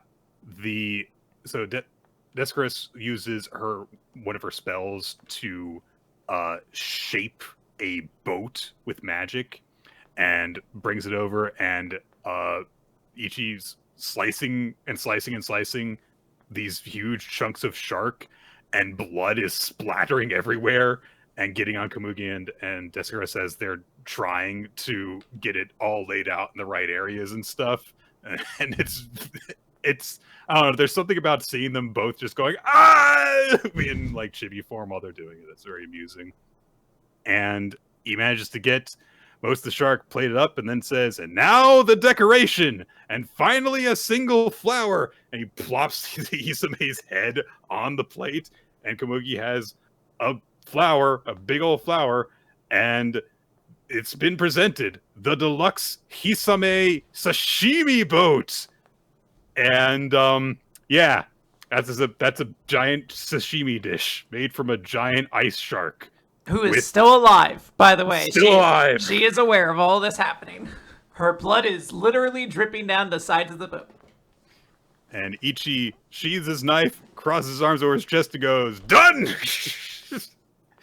And then he just looks at Komugi and Descartes and says, I recommend dipping each bite in the special sauce and condiment. Just very casually treating her like, she's food. But the Hisame magic is stunned, looks over herself, and goes, what in the world? My whole body, it's literally the best ever! Not ever, but ever. Ever. And she goes on about it, saying it's amazing, fashionably grotesque. Every last inch of my body, both inside and out, is on fabulous display. I can't think of a single negative thing to say. I lose. And yeah, she floats back into her regular form. Just she's fine. Just goes back into her ice shark form immediately after this. But she is very content. She floats over Ichi and says, I think I wouldn't mind letting you take me on a date.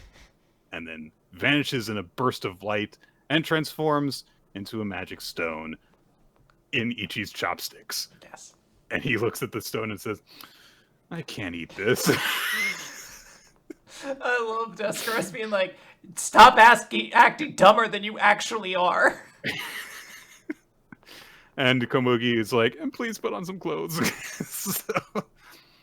Komugi says, so is this just going to be the norm from now on, or all of our missions going to be like this? And Descartes says, oh, hell no. No. Oh, hell no.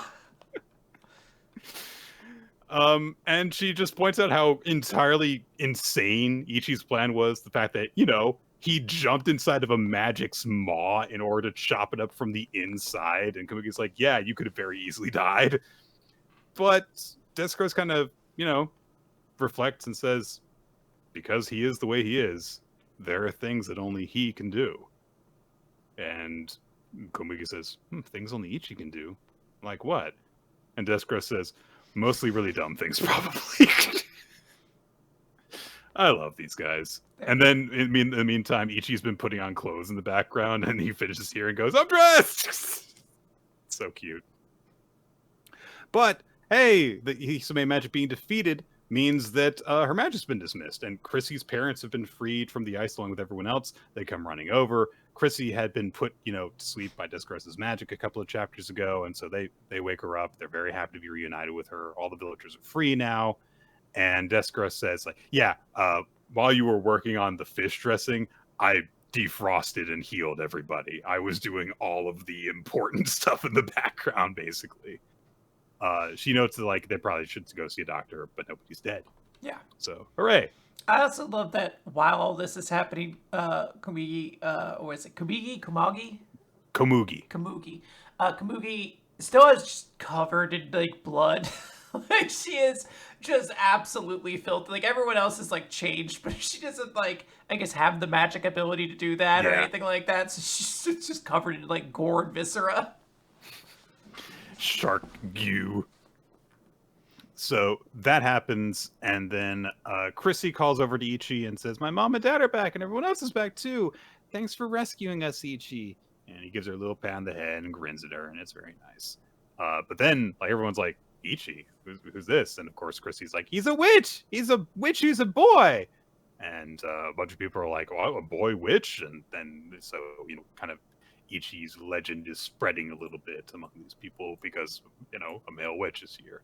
But hey, the big thing is, of course, that this was Ichi's first real official mission as a witch, and he has acquired the Hisame magic as his prize. And so, yay for that. Meanwhile, Ichi's just like, let's celebrate by making a sashimi boat, because he just wants sashimi. Fair. He was denied sashimi because he wants it. So, all right. Fun chapter. Yeah, good stuff. Ultimate Exorcist Kiyoshi, chapter 20. Yes. Chapter 20, The Great Demon Lord's Descent. We get a color page here with some of our main characters on it.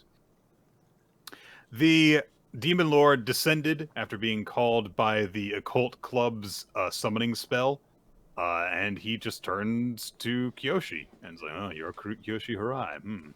Kiyoshi explains more about why he recognized the sigil and everything, and he says yeah, the sigil and the letters are all actually used in summoning rituals, but that particular formation is one I've never seen before. The occult club is also there, and they wake up and oh no, wait, they don't wake up. It's just that there's no coloration around the panels to indicate that there's a flashback. My mistake. I made the same error the first time I read this, and I was confused until I read the next page. Yeah, it is a confusing little bit. So when they were casting the ritual, the president of the occult club got on her phone and said yeah, this is going to be a major event brought on by the combined efforts of over 100 true believers. And at the same time that she and the others in the club were doing this, a whole bunch of other people were casting the same ritual at the same time all over the place. And all of them were offering up their souls to do so, to call the Demon Lord here. Kiyoshi, at the last minute, was able to protect the 3 people in the immediate vicinity. He used his powers to put barriers around them. But of course, it didn't stop all the others from offering up their souls. The Demon Lord descends from the sky and emerges. He is the great Demon Lord Asutaroth. And he's a weird-looking guy with a sword and a big crown. So Kiyoshi tells Jack, Joe, and Nehan to get the 3 occult club members to safety. But he notes he's with that crown. He's got that ominous aura. He's the great Demon Lord. And the Demon Lord notes, I'd say I've got about 3 minutes. So it seems that there's very hefty prices to call him to Earth if almost 100 people offering their souls gets him 3 minutes on Earth. Yeah. Kiyoshi assures Nehan and Jack Joe, hey, don't worry, guys, I'll protect you. But he gets really serious. He feels a very dangerous aura around him, knowing he's on a totally different level from any other opponent I've fought so far. If I do not stop him, Naraku City will be destroyed. And if I can exorcise him, I might be able to restore the souls that were sacrificed. But can I exorcise the great Demon Lord before he returns to the demon realm? So he gets really tense, but Nehan and Jack Joe call out to him saying, hey, you've got this. And they shout words of encouragement as they're gathering the occult club members. And they say, and Nehan says, I'll be waiting for you at the gates of hell. And Jack Joe says, and we'll hit the public bath after. It's very important. You can't miss out on the good times that you said you were going to have together. So he takes a deep breath, just as he has learned. He thinks about the people who are looking out for him and who are rooting for him, and that he has befriended. It's people at the gates of hell, but also the people he's met at school. Yes. And he says, leave it to me, and he thinks, I'll protect everybody. He strikes a cool pose, his power crackles, and he's gonna do this in one go. And he just does all the moves. I think we see every single thing that he has done in the series in one sequence that takes up basically half the chapter here. Essentially, the entire second half is he casts binding rings, shoots a big blast, punches him, kicks him. Doesn't do Little Miss Sunshine. That is true. But he pummels the hell out of the Demon Lord, who just kind of keeps on getting back up. Eventually, Kiyoshi lands Hecaton Kieris, which does clearly do some damage. The Demon Lord coughs up some blood and goes flying into the trees after he's knocked him all the way to the edge of the city from his previous attacks. Then he summons Lux Gladius, which is his sword, comes down for a huge blow to try and finish off the Demon Lord, who finally raises his sword and says, "Nice. This truly exceeded my expectations," and blocks the sword strike. There's a huge tremor that goes through the earth as they break apart. And the Demon Lord starts fighting back. He summons a few attacks, which Kiyoshi is able to at least mitigate the damage from, but he still gets kind of scuffed up from it. And they're left squaring off with each other after the dust settles. And the Demon Lord says, "I forget how long it's been. This is getting fun, Kiyoshi Harai." And that's the Nick chapter. Nick should be a voice actor. He's so good at this.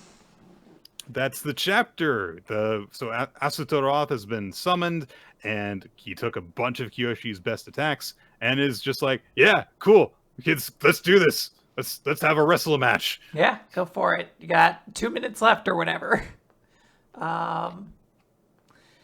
Yeah, it is still in that point where I'm like, oh, this feels very much like it is ending soon. So it's hard to get like super hyped about something that I feel like we weren't supposed to get until later on. Also, all the details in this feel like they're just being developed as they go along. They're like, actually it was 100 kids doing this ritual all at once. And I know we just met the ones we saw, but this is important. Like a whole crazy thing is going on right now. And it's like, I guess.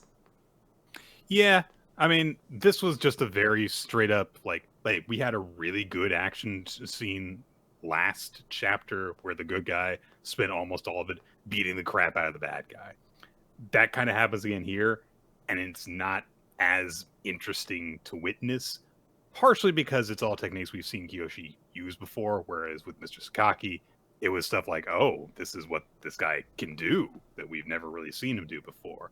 But also there's a much more personal relationship at stake between he and Yuta. Yuta was doing stuff like where he would try and take hostages. He was doing things to try and fight back. There was a lot more back and forth. Whereas this was Kiyoshi does all of his moves to the guy, and he endures them and eventually starts fighting back. It definitely seems to be setting up like this is Kiyoshi's greatest challenge. We're going to give him this big initial surge at the beginning, but now the real fight is starting. And we'll see how it goes. Yeah. Seems interesting. Marriagetoxin. Chapter 107. Oh my goodness. Did you guys know that Dangerous Takarazuka is a sympathetic character? So, we start off this chapter with Dangerous Takarazuka narrating how he has come to be at this point. "I'm Dangerous Takarazuka, a treasure hunter. I'm a winner in life who's gotten all I ever wanted. They call me the man who can hear the voices of treasures. Cause the true secret of my status and success ain't anything else but persistent and relentless effort." He stole the golden bust and buried it and then pretended to find it. "That's why I never understood all my meta companions and all my dangerous girls throughout the years. When they learned of this effort, they all chose to leave my side. I chose to trust them, and I got betrayed every time. In time, my passion waned, and the beating heart of my desire was at the brink of fizzling out." Oh, this poor man! He just shared that he was a fraud with all of the people who thought he wasn't a fraud, and they abandoned him. Yeah, this poor man! This is an amazing sequence. It's like up 2.5 pages, and it's just like, this guy's a piece of shit, and he feels so bad about it. Yeah. "Just when I thought of shutting down the museum and spending the rest of my days in peace somewhere quiet," and he was approached by a mysterious figure in shadow whose facial features and even like any distinguishing qualities we do not see. They're in the shadows. Yes. But they've got that fucking doll on their shoulder. Creepy dolls there. Approached Dangerous Takarazuka, presented a picture of Himikawa and said, "Please be on the lookout for this girl." And when Takarazuka saw the picture, He thinks the hypocrite thief who takes back stolen artworks, Himikawa. The moment I laid eyes on her, I heard a sound I haven't heard in a long, long time. I want her. This man needs to go away. This is a bad guy. It's a bad dude. And he just makes creepy fucking faces with those gold teeth. And of course, in the present, he's whipping Himikawa, thinking that will make her his dangerous girl, quote unquote. And there's a solid logic to it. Sometimes you whip somebody enough, and they'll be like, "All right, yeah, I guess so." And he's like, "No one's gonna come and save you. Nobody knows you're even here. Be my dangerous girl, and I'll free you from this hell." And Himikawa, who has been getting whipped this whole time, just goes, I'm really popular with crazies like you. It was like the second or third time this has happened. It was very funny because as I was looking at it, I was like, this seems very similar to I don't remember exactly her introduction, but if nothing else, I was like, this is also the scene I think, what's his name? Garo? No, the romance guy. Oh, yeah, Beppo. No, the one who we hope is going to end up with Garo. Oh, Kinosaki. This is like the same room Kinosaki was in that they essentially. Made. It's like here's a featureless training room in a fighting video game that you're gonna be in and held captive in the middle while somebody's like, all right, here's what we're gonna do. Give me the thing I want, love interest person. Yeah, she's like, I've been through this. This is kind of old hat for me at this point. On top of saying this is the second or third time that I've gotten a ridiculous proposal like this, I don't understand why you don't get it. And then she just looks at him completely dead-faced and says, "There's not a single reason for me to be attracted to you." Just turns him down so hard. And then she says, "Why do you think that if you whip someone and torture them that they'll fall for you?"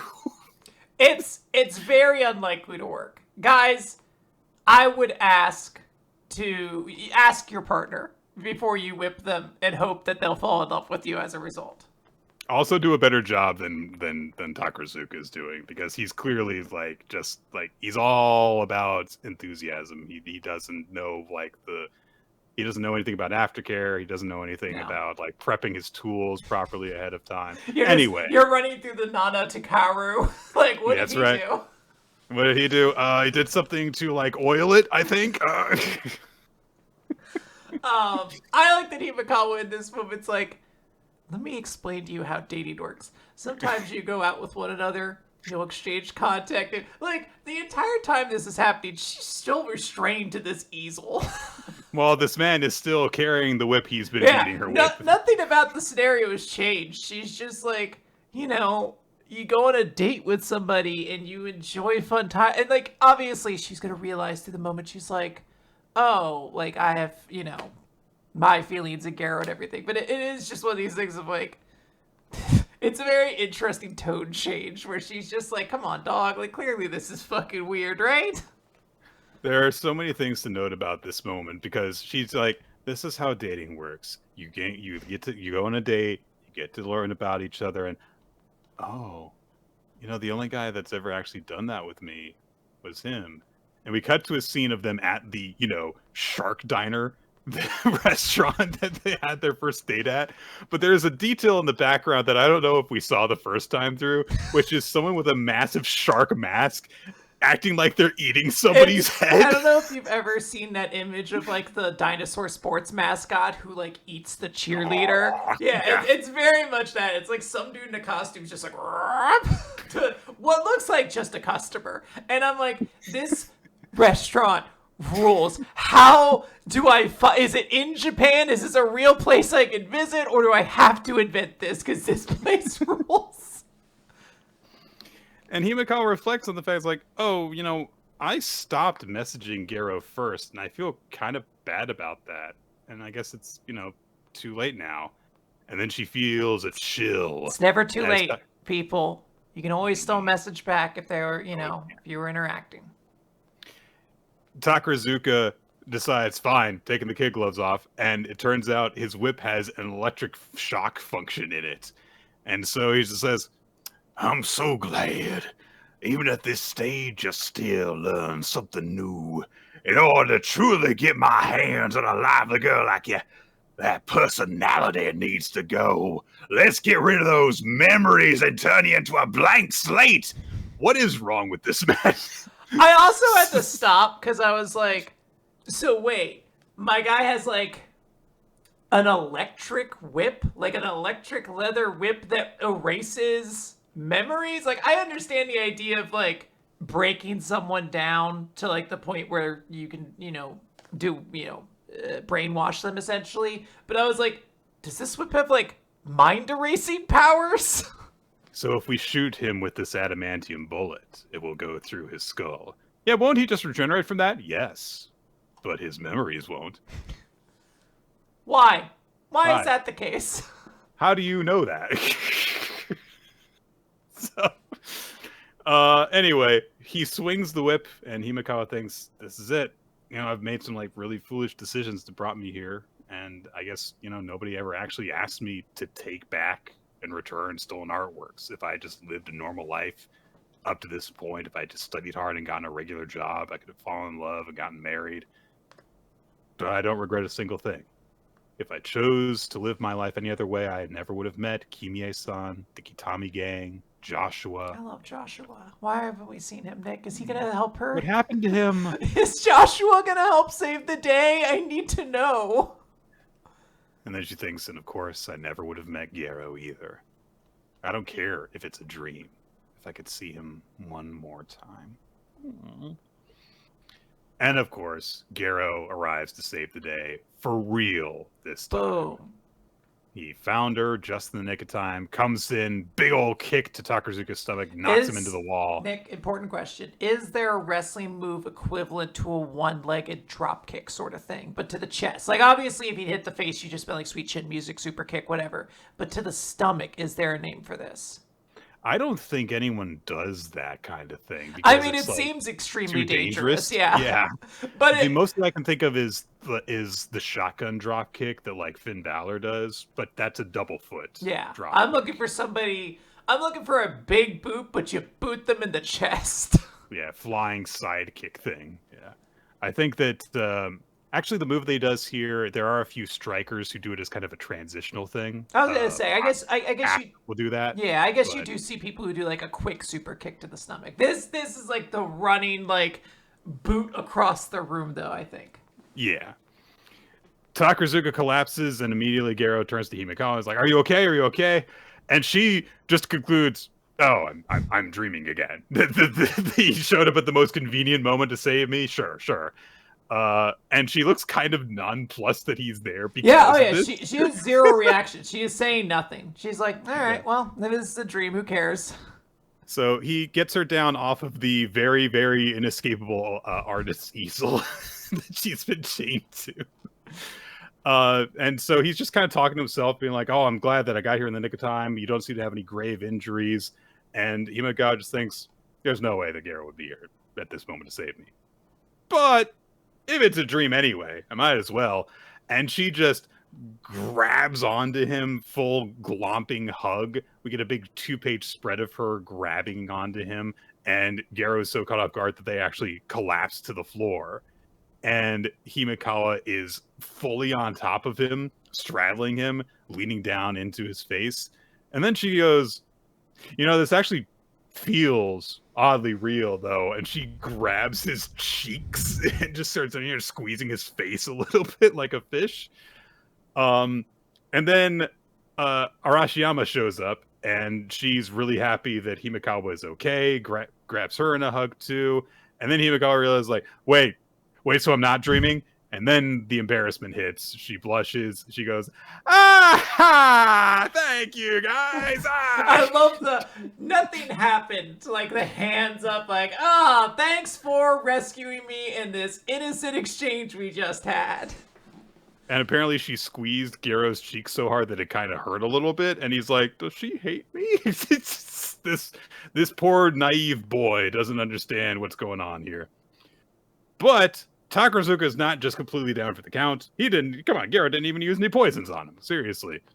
Takarazuka demands to know who Garo even is, and he says, "Sorry, Dangerous Takarazuka, but I'm going to have to put a stop to your proposal right here." And that's our chapter. Hey, so our heroes are all here to save the day. I'm looking forward to the next chapter. Hooray. Yeah, this is a good chapter. I love Kimikawa. She's probably my favorite of all the girls. So always love getting to see more of her, and I like seeing this aspect of the relationship get focused on, and her different feelings of like regret when she's like, damn, I wish I had like talked to Garo more. Like, I guess that's kind of gone. But also then her wishing like, oh, it'd be really nice to see him in a dream again. Like, if this is going to be my reality, it'd be nice to see him again. And then like the moment where she's like, oh, this is a dream. Fuck it, I'm just going to go for it. Like, I just like that sequence a lot. The end is very funny to me because I'm like, you could have just killed him in this chapter. I'm not worried Dangerous Tezuka or whatever is going to be a threat to Garo. Like, my guy has no look out, Quinn, he's gonna use his Zero Shiki drop shot. Yeah. So, good stuff. New Exorcist. I want to call you Dan. That's not your name. No, it's not. Chapter 74, Yamato Rido. We open this Oh, man, I love that out of a Taco Bell. Bam! See, Quinn can get one in too. Yamato Rido has a flashback to one of the first encounters that he had with Mizuki, where she asked him, like, hey, do you ever just, like, go out and have fun with your girlfriend? And Rido went, my girlfriend? Dating is just a game to fulfill men's drives toward lust and possession. My ambition is to become captain. A girlfriend would only hold me back. And Mizuki's like, you're talking to a woman right now. Yeah, I'm a woman, so, what, dog? What are we talking about? Might be the best moment in New Exorcist in dozens of chapters. Yeah. Like, it's actually really good. So, she observes, like, you're really not popular with people. So what kind of a captain would you even be if you became one? And Rita's like, people don't hate me that much. They're the only ones at their table, and everyone else is like, God, Rita's so weird and everything. So they clearly kind of like connect with each other in this moment, because as Rita reflects, like, I was really impatient to rise through the ranks. My father had been worked to the bone by the main family. He had died cleaning up their mess, and I was determined to put an end to that destiny. And Mizuki reached out to him and said, hey, would you like me to train you? And Rita's like, you're from a branch family too. Your main family is the Fujinos. I hear your family's even more miserable than mine. I don't know if we knew that about her to this point, that she was associated directly with the Fujino family. I don't think so, because I don't know if we ever got her full name before, but I also haven't been paying enough attention, I'll be honest. But she, remarks after he just, like, kind of dismisses her by saying, like, that sort of thing doesn't, like, decide how valuable somebody is. That's what you're here at the First Branch to prove, isn't it? And she said it so confidently at that point that Brito felt like she was right. They resonated with him. And he notes, in the end, Mizuki never taught me anything in words. However, and we get a montage of their time together in various forms. When, like, he would see her, like, fighting off sickness, like she was, like, vomiting up blood and everything. When he would, like, break up a fight that he was getting in with some other officers, and then the various times he tried to ask her out and she rejected him, until seemingly getting to the point where he just kind of broke through and she just decided to stop rejecting him and decide to, it was amusing and everything. And Rito says, this is what I was missing in this moment. And he is clashing with Gakuro in the present now and says, there is no longer anything I can't do, because he has this connection to this person that he deeply loves and appreciates. He says all that, and Gakuro says, same for me! Me also, that thing! Yeah! Fujino and I are close! Yeah! But the weird tiger wolf thing tries to attack him. Gakuro jumps into the shadows with his Xenodark ability and runs away! Ah! That's so big! I'm determined! I find it funny. Gakuro in battle really only has two modes. It's like, well, I think I can fight you, but I'm not actually skilled at it. Or Xenoblade! There is no in between really for him. So he tries to escape through the shadows to try and figure something out. He's like, the only way that we can actually take down the barrier is if we beat him. And I can't even scratch his Shikigami with Xenodark's blade. So what do? Well, he can't even run away because, like, Rito and his Shikigami just, like, chase after Xenodark, which is floating above Gakuro's head while he runs the fuck away. And he's just attacking the ground. And he's just like, you're not even running fast. That's barely counting running away. So that keeps on happening. And Gakuro does a thing where he jumps from one shadow to a shadow directly next to Rito. And Fujino realized, like, oh, he got into the Shikigami's shadow before, and Xenodark was the distraction. And Gakuro's like, I'll end this here! And, oh no, he got behind somebody really quick to attack them from behind. Of course Rito counters it. Of course he counters it! This happens in every fight in this series! So, he does something. He slashes a bunch. And knocks away Gakuro's sword even. And he did some sort of like quick draw technique before sheathing his blade again. And so Gakuro's like, what was that? He only barely managed to even block it. And then Gakuro's like, I'd better run away again. Oh my god, I hate Gakuro so much. I'll just run away. So before he fades into the shadows again, however, Rito says, what did Mizuki say to you? You met her at the hospital. She told you to stop me. What else did she say? Tell me. And we do get confirmation through like a dialogueless flashback that yes, she said something. And Gakuro says, well, if you're going to ask that, then you shouldn't be doing this. I'm not telling you. Secret keeper! Mum's the word, jerkface! He says something that's not as lame as that immediately afterwards, because he says, those words would be wasted on the man you are now. It's like, okay, that's a better line, but I'm not telling you. I don't think you should know. Finders, keepers, losers, weepers. Like, all right, Gakuro. Rito gets pissed off and tries to attack, and he says, don't get between me and my ex. And Gakuro says, you sent me to the hospital. I just went because you asked me to.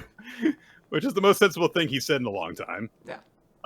He says Mizuki was crying and demands to know, are you sure you should be here doing this? And in the flashback, we see that, yeah, Mizuki was crying, and she's like, I'm like losing my touch. I never would even cry in front of him. And Rito was shocked by this because, you know, she was always like keeping up like a positive look on things, even though her life was kind of shit. And while he's thinking like Mizuki was crying, Gakuro is like, this is the way an honorable person fights! Ah! She punches him right in the jaw while he's distracted, thinking about his sick, nearly dying lover. So he's like, all right, I gotta punch in. Now to fade into the shadows and run away before getting Nailed him! Boom! Circle, circle, dot, dot, bitch! He thinks to himself, like, I can't hesitate. Don't hesitate me. You're going to save Fujino. You made up your mind that you would. Yeah, okay. He sends Xenodark to attack. Then he dashes behind Rito really fast to attack him from behind. Does while it he's work? using it as a distraction. No! Yeah. Immediately, Rito spins around to counter the blow.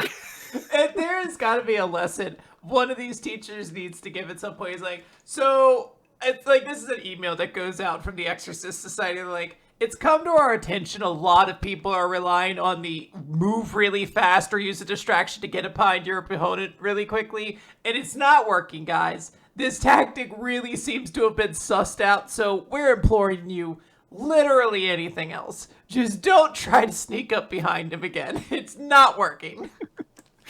So he goes to attack, and on top of everything else, Xenodark splits. So he's got 3 blades that he's working with now. He's got Xenoblade in his hand. He's got the regular blade, and then he's got remotely 2 Xenodark halves that are all attacking from 3 different directions. And he has attacked Rito from behind. And Shiro's like, oh my god, this division gives him so many potential moves. And he's put a distance between Vice Captain Rito and his Shikigami. He's turned the tables for a brief moment and no more. But for that fleeting moment, Yajima has the upper hand. And Gakuro attacks. He goes, rah! And he gets countered. Rito does some somersaulty bullshit. No, here's the thing. No, we need to talk about this. My man fucking loops over. He's like, here's the thing. All you motherfuckers keep trying to get at the back by getting behind me really quick. Fuck that. Somersault over them and then strike their back. Like, he finally did it. He got someone's back. So he just somersaults behind Gakuro and says, that's no more than a petty trick. Mid-air, upside down, my man cuts through Gakuro's back, spurts blood everywhere, and says, it's not enough to put you on my level. It's over. And the chapter ends with Gakuro bleeding heavily with shocked eyes and Shiro going, no! And that's it. Anyway, God. I love this chapter. Akane-banashi, Nick. Yeah, chapter 134. There is everything. Very interesting color style in these first few pages as we go through the continuation of the flashback as Urara relates the story of Isho and Shigemu's past to Akane, and the aftermath of Captain Rakugo splitting up the fight between, well, not even the fight, the beatdown that the Yakuza boss was dealing to Isho and Shigema. As everyone goes to his Rakugo performance, and a massive crowd is there in the hall to see it. There it is. Okay. And Isho is really bitter about this. Like, he and Shigema go, and they're still beaten up and bleeding and all bruised. And Isho just was thinking, like, why'd he stop the fight? That freaking idiot. Does he think he's a hero saving a weakling? Screw you. And we just get this moment of taking the stage, Kiroku Kashiwaya, just in a big, full 2-page spread without even any background. It's just him. And he takes the stage, introduces himself, and as he starts to talk, Isho is losing it a little bit. Like, he is probably dazed from the concussion that he's just suffered. And he even misses Kashiwaya's entire opening bit to launch into his story. And he loses it, and he's like, it doesn't matter what he said, because I know this guy's deal. I can see right through it. He's got nothing. And we flash back within the flashback to when he would, be taking care of the soba shop, and this guy would be at the bar getting to eat essentially for free because everything's just going on his endless tab. And Isho thinks he's got nothing, or so I thought. I got a slick tongue, but no money. You too, right? Same as me. I thought you didn't have anything either. I don't know what happened in your past, but right now, you're just a broke deadbeat and a soba eater. And at that moment, Kashiwaya says, I'm a soba eater, so I know a little something about what makes good soba. And we get an extended sequence of him using his fan and pretending to eat soba with it. Like, in every single aspect of it. Like, using his teeth, they snap them, and then dipping them into the bowl. There's a way that he lifts it up that makes the image even when it's not drawn, you can see like the noodles dangling from it. Yeah. He holds his mouth in the same way that he does when he's eating soba. He holds the fan the same way he holds the chopsticks, and he slurps the soba noodles up, and they're totally imaginary. And people applaud him eating fake soba noodles because it's just such a engrossing performance. Isho thinks, I thought that having nothing was a dead end, but there's nothing here. And yet, there is everything. And of course, as he is looking, he sees that the man is holding nothing. He's got nothing. But he is surrounded by everything. Tons and tons of people who adore him and are hanging on his every gesture and noise. And there's also a guy who is eating soba in the front row of the show, by the way. Good for that guy. Yeah, I wish I could be that dude who just fucking brought a whole bowl of soba in. But in a moment, everything fades away, except for Kashiwaya and Isho watching him. And for an instant, our eyes met. It felt like all of my juvenile naivete was on full display. I was ashamed, humiliated, pitiful. But I realize now that I had already decided on my course in that moment. I knew that I would follow him. And of course, this is, exactly the way that Kyoe said that, things needed to be. He needed to find the thing that he was passionate about. And there's something very, very compelling about how simple this chapter is. There is so little to the actual content of this. Actually, rather blown. We're, done talking about the chapter already. Yeah, it's just, that's it. That's all that there is just, he pretends to eat soba noodles. And everyone's like, holy shit.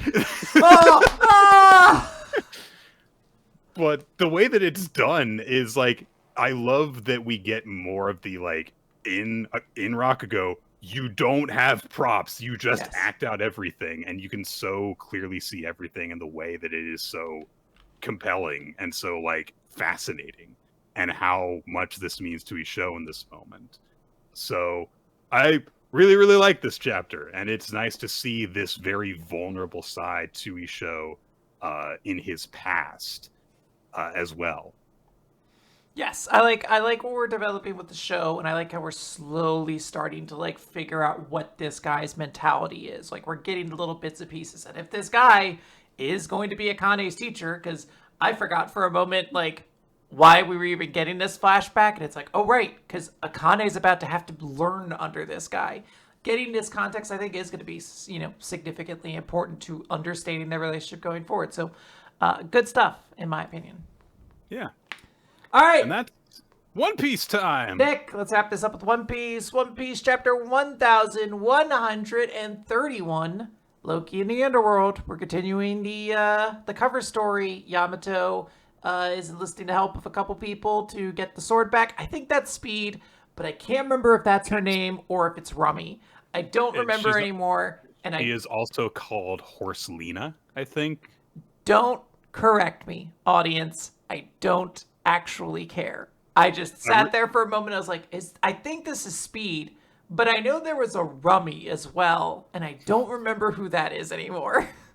I really like the way that she is drawn in this image because they're racing really quickly to go after the sword thief, and her upper body is doing the running motion of a human, but also she's got a horse lower body, so she's galloping. Yeah. So it doesn't really physically make sense why she's doing the running motion. It's because it doesn't help her. You get that little extra motion going on. It gets you grooving, it gets you moving. Anyway, our chapter opens with Luffy celebrating because he realizes this is Elbaf now, and he is so excited. He just starts going on this long sort of excited dialogue where he's just oh, we've been waiting to get here so long. Everything in Elbaf's so huge. I bet Usopp's going to be really excited when he realizes we're here. Hey. Oh, it's Loki doing that. What? Well, Loki's going, hey. Oh, yeah, sorry. Hey. While this is happening, yes, Loki is periodically interrupting, be hey. Hey, oh yeah. Hey. Yeah, Luffy's just going on and on. He's like, oh my gosh, it's the most powerful nation, all this sort of stuff. And eventually Loki screams. He's like, hey, I'm talking to you. And all the animals in the area start to like get agitated. And we get the sort of title card for Loki. Loki, the accursed prince, special government bounty of 2.6 billion. It's wild how everyone we meet now that's new has to have like bounties in the billions now, because that's the only way you can make them seem scary. But, you know, Loki's like, I am the sun god enshrined in legends of this land. You will not speak without my permission, human. Now, answer me. What do you make of this situation? And Luffy's like, what do I think? I think you're chained up to a tree. And he's like, yes, very keen. Yes, keenly surmised. The massive chains that are, each link is as big as Luffy surrounding us. Very well observed. And he's like, no man chooses to be chained, and I am no exception. I would rather be free. Did you know I've been here for 6 years? I consider myself the strongest man in all of Elbaf, but this is the jewel tree Adam, which forms the very kingdom itself. Nick, One Piece lore drop. Why is Adam, the tree called Adam, important? I don't know. That's the wood that built the Thousand Sunny. Oh, okay. Yep, it was very specifically mentioned. It was from the Adam tree, or the Adam wood, rather, and I don't think we've had confirmation to this point that that's where the Adam tree was. Maybe they did mention it was from Elbaf, but I don't remember that part. But he brings up all this stuff, and he's like, so, anyway, the chains are very strong. The tree's very strong. It's sea stone, so it's sapping him of everything. That's why he can't break out. This is the strongest tree in all the world. And he says, so I have a question for you, Roddy. Luffy! I have a question for you, Luffy. Do you want to make a deal, Luffy? You're a pirate, aren't you? If you got rid of these chains, I would completely annihilate any rival pirate crew of your choosing. Yes, the key will be somewhere nearby. And if you'd rather not, I won't force your hand. And Luffy takes notice that a bunch of things are approaching. He's like, but I've maybe forgotten to mention that the lowest plane of Elbaf, the underworld, is a place no one ventures into. Those judged to be criminals are brought down here. This place is their prison and execution yard. Dig into the snow and you'll find the bones of giants and man alike. And we see in the background there are these big creatures coming up that are just kind of like, they're doing the animal equivalent of like snapping their fingers to intimidate. Like there's a fucking gorilla that just picks up a tree and just smashes it. And a snake that bites a rock to show that its jaw is strong enough to shatter a rock. And I'm just like, hey guys, why are you doing this? I love that the really, really scary ones get those introductions and they're in the middle. But then if you look to the sides, oh, look at that mammoth. Yeah. Look at that mammoth.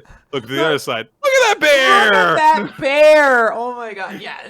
But Loki's like, yes, every mountain here has its own terrifying creature. Like you can't possibly. And this place used to be called the First World, a place where the sun is only a dead memory.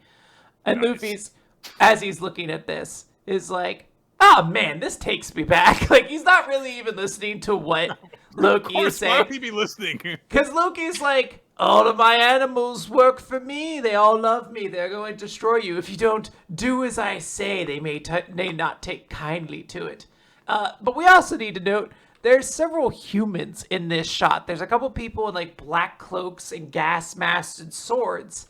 And he's like, yes, those other little ones are humans who chose to do battle with Elbaf, and they wear their stinking robes to turn away the ravenous beasts. They only delay the inevitable. And the guy's like, why now?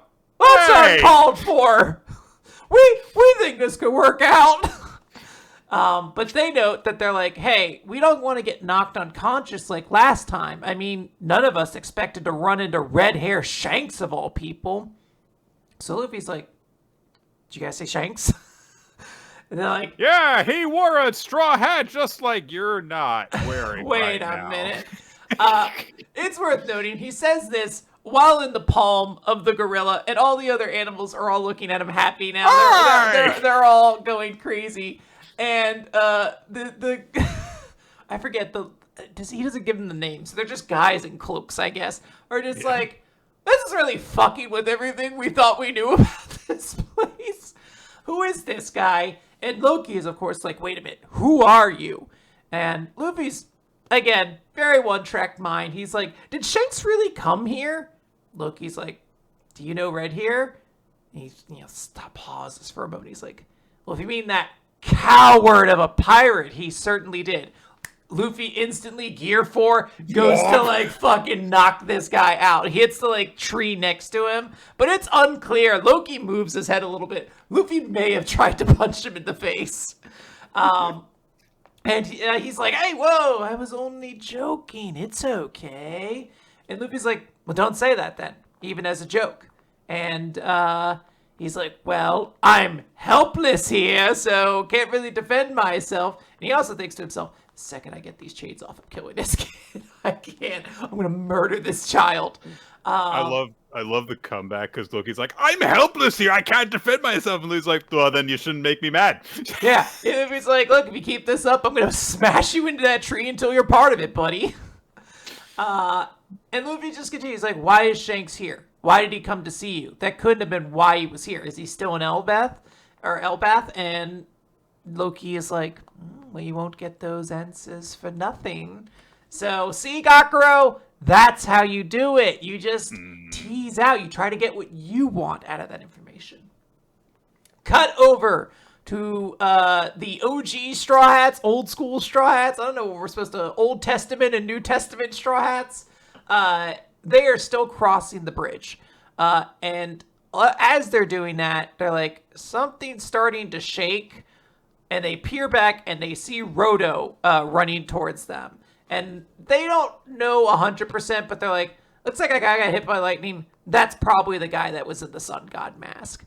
And they note that behind them was the female warrior and the kind of heavy-set giant. So they're all chasing him, and they are specifically carrying the Sunny. I love Zoro's reaction, who goes, sounds like it's cutting time.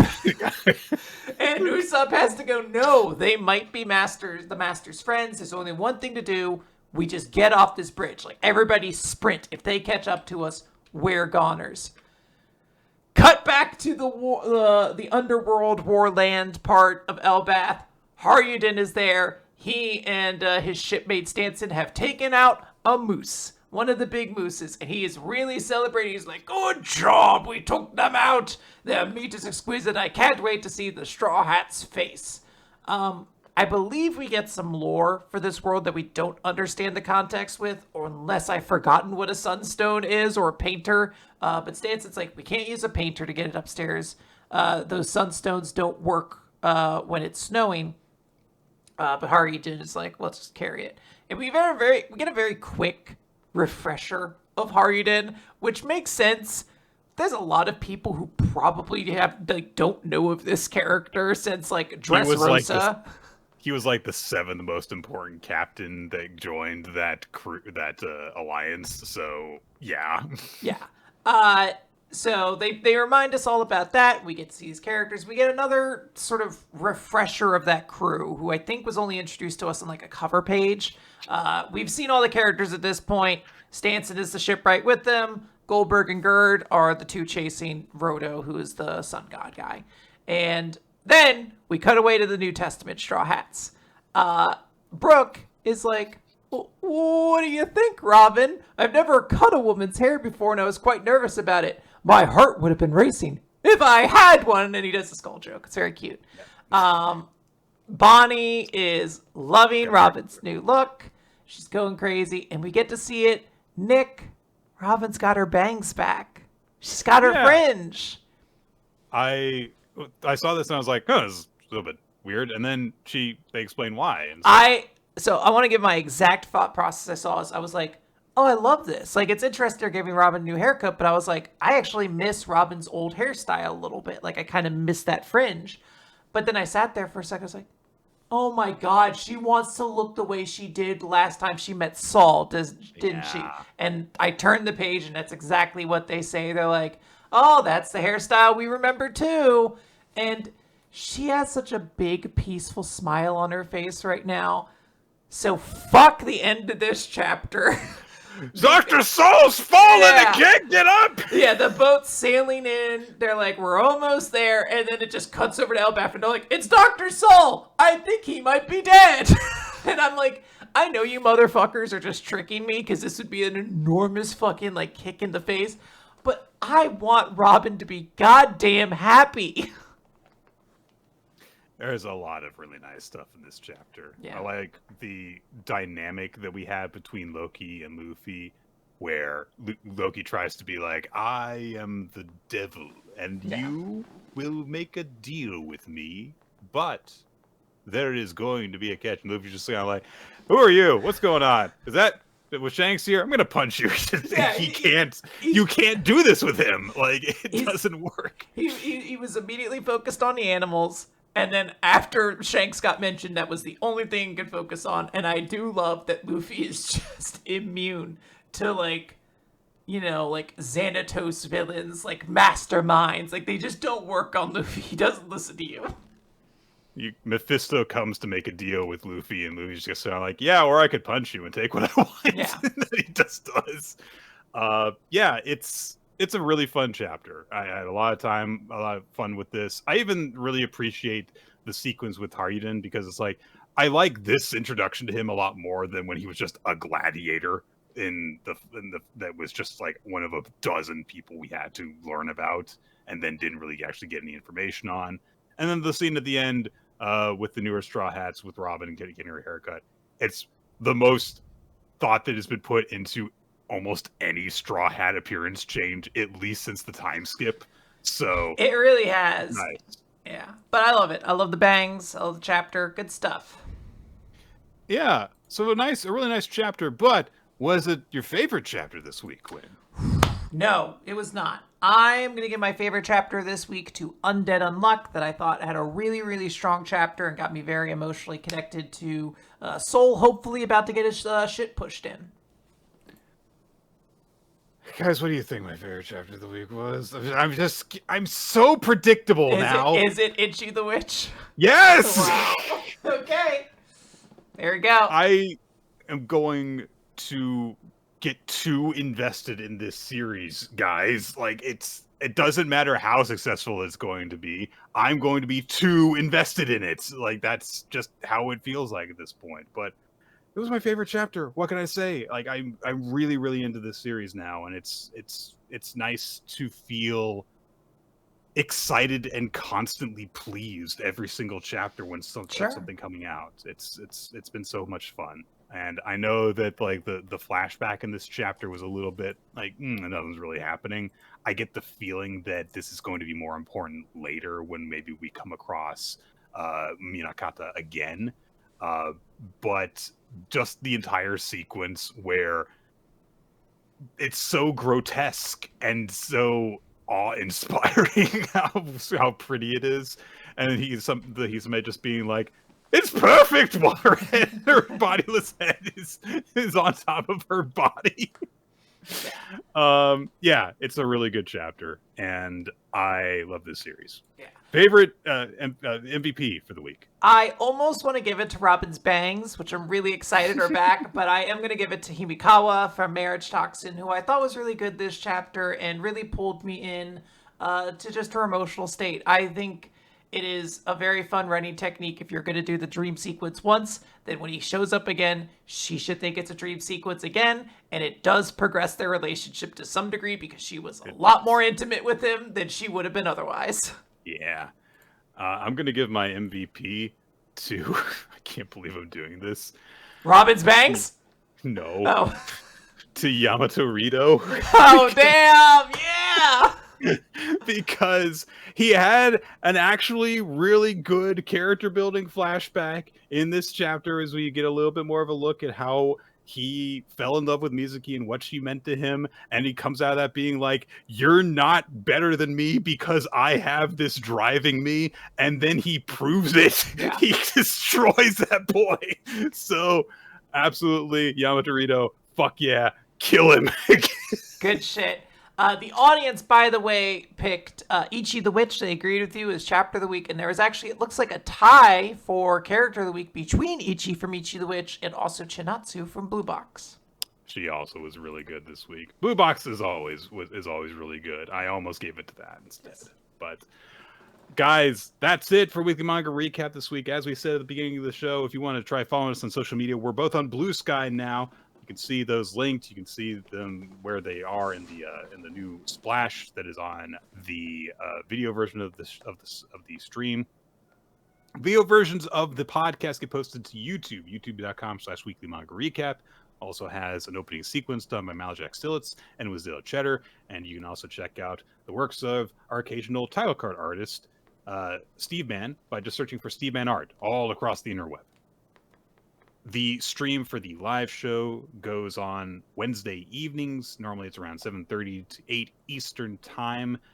You can join the Discord to get an update on when the stream goes live. It'll be linked wherever this gets posted.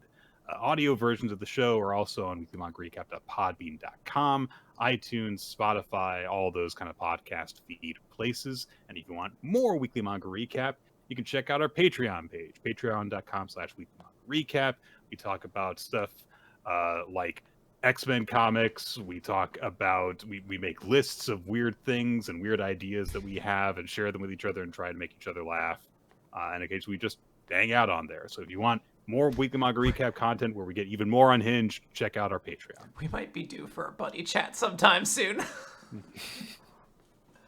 So, all that being said, if you want to also decide something that we might talk about in the future, check out the Weekly Manga Recap Google documents and check out the section where there are all the recommendations. There are like hundreds that have been recommended that we haven't gotten to yet, but if there is something that you see is not on there, add it on. If you see something that is on there and you want just us to know that there's one more person that wants to check it out, there's like a vote tally for the more popular things, for the more popular requests as well.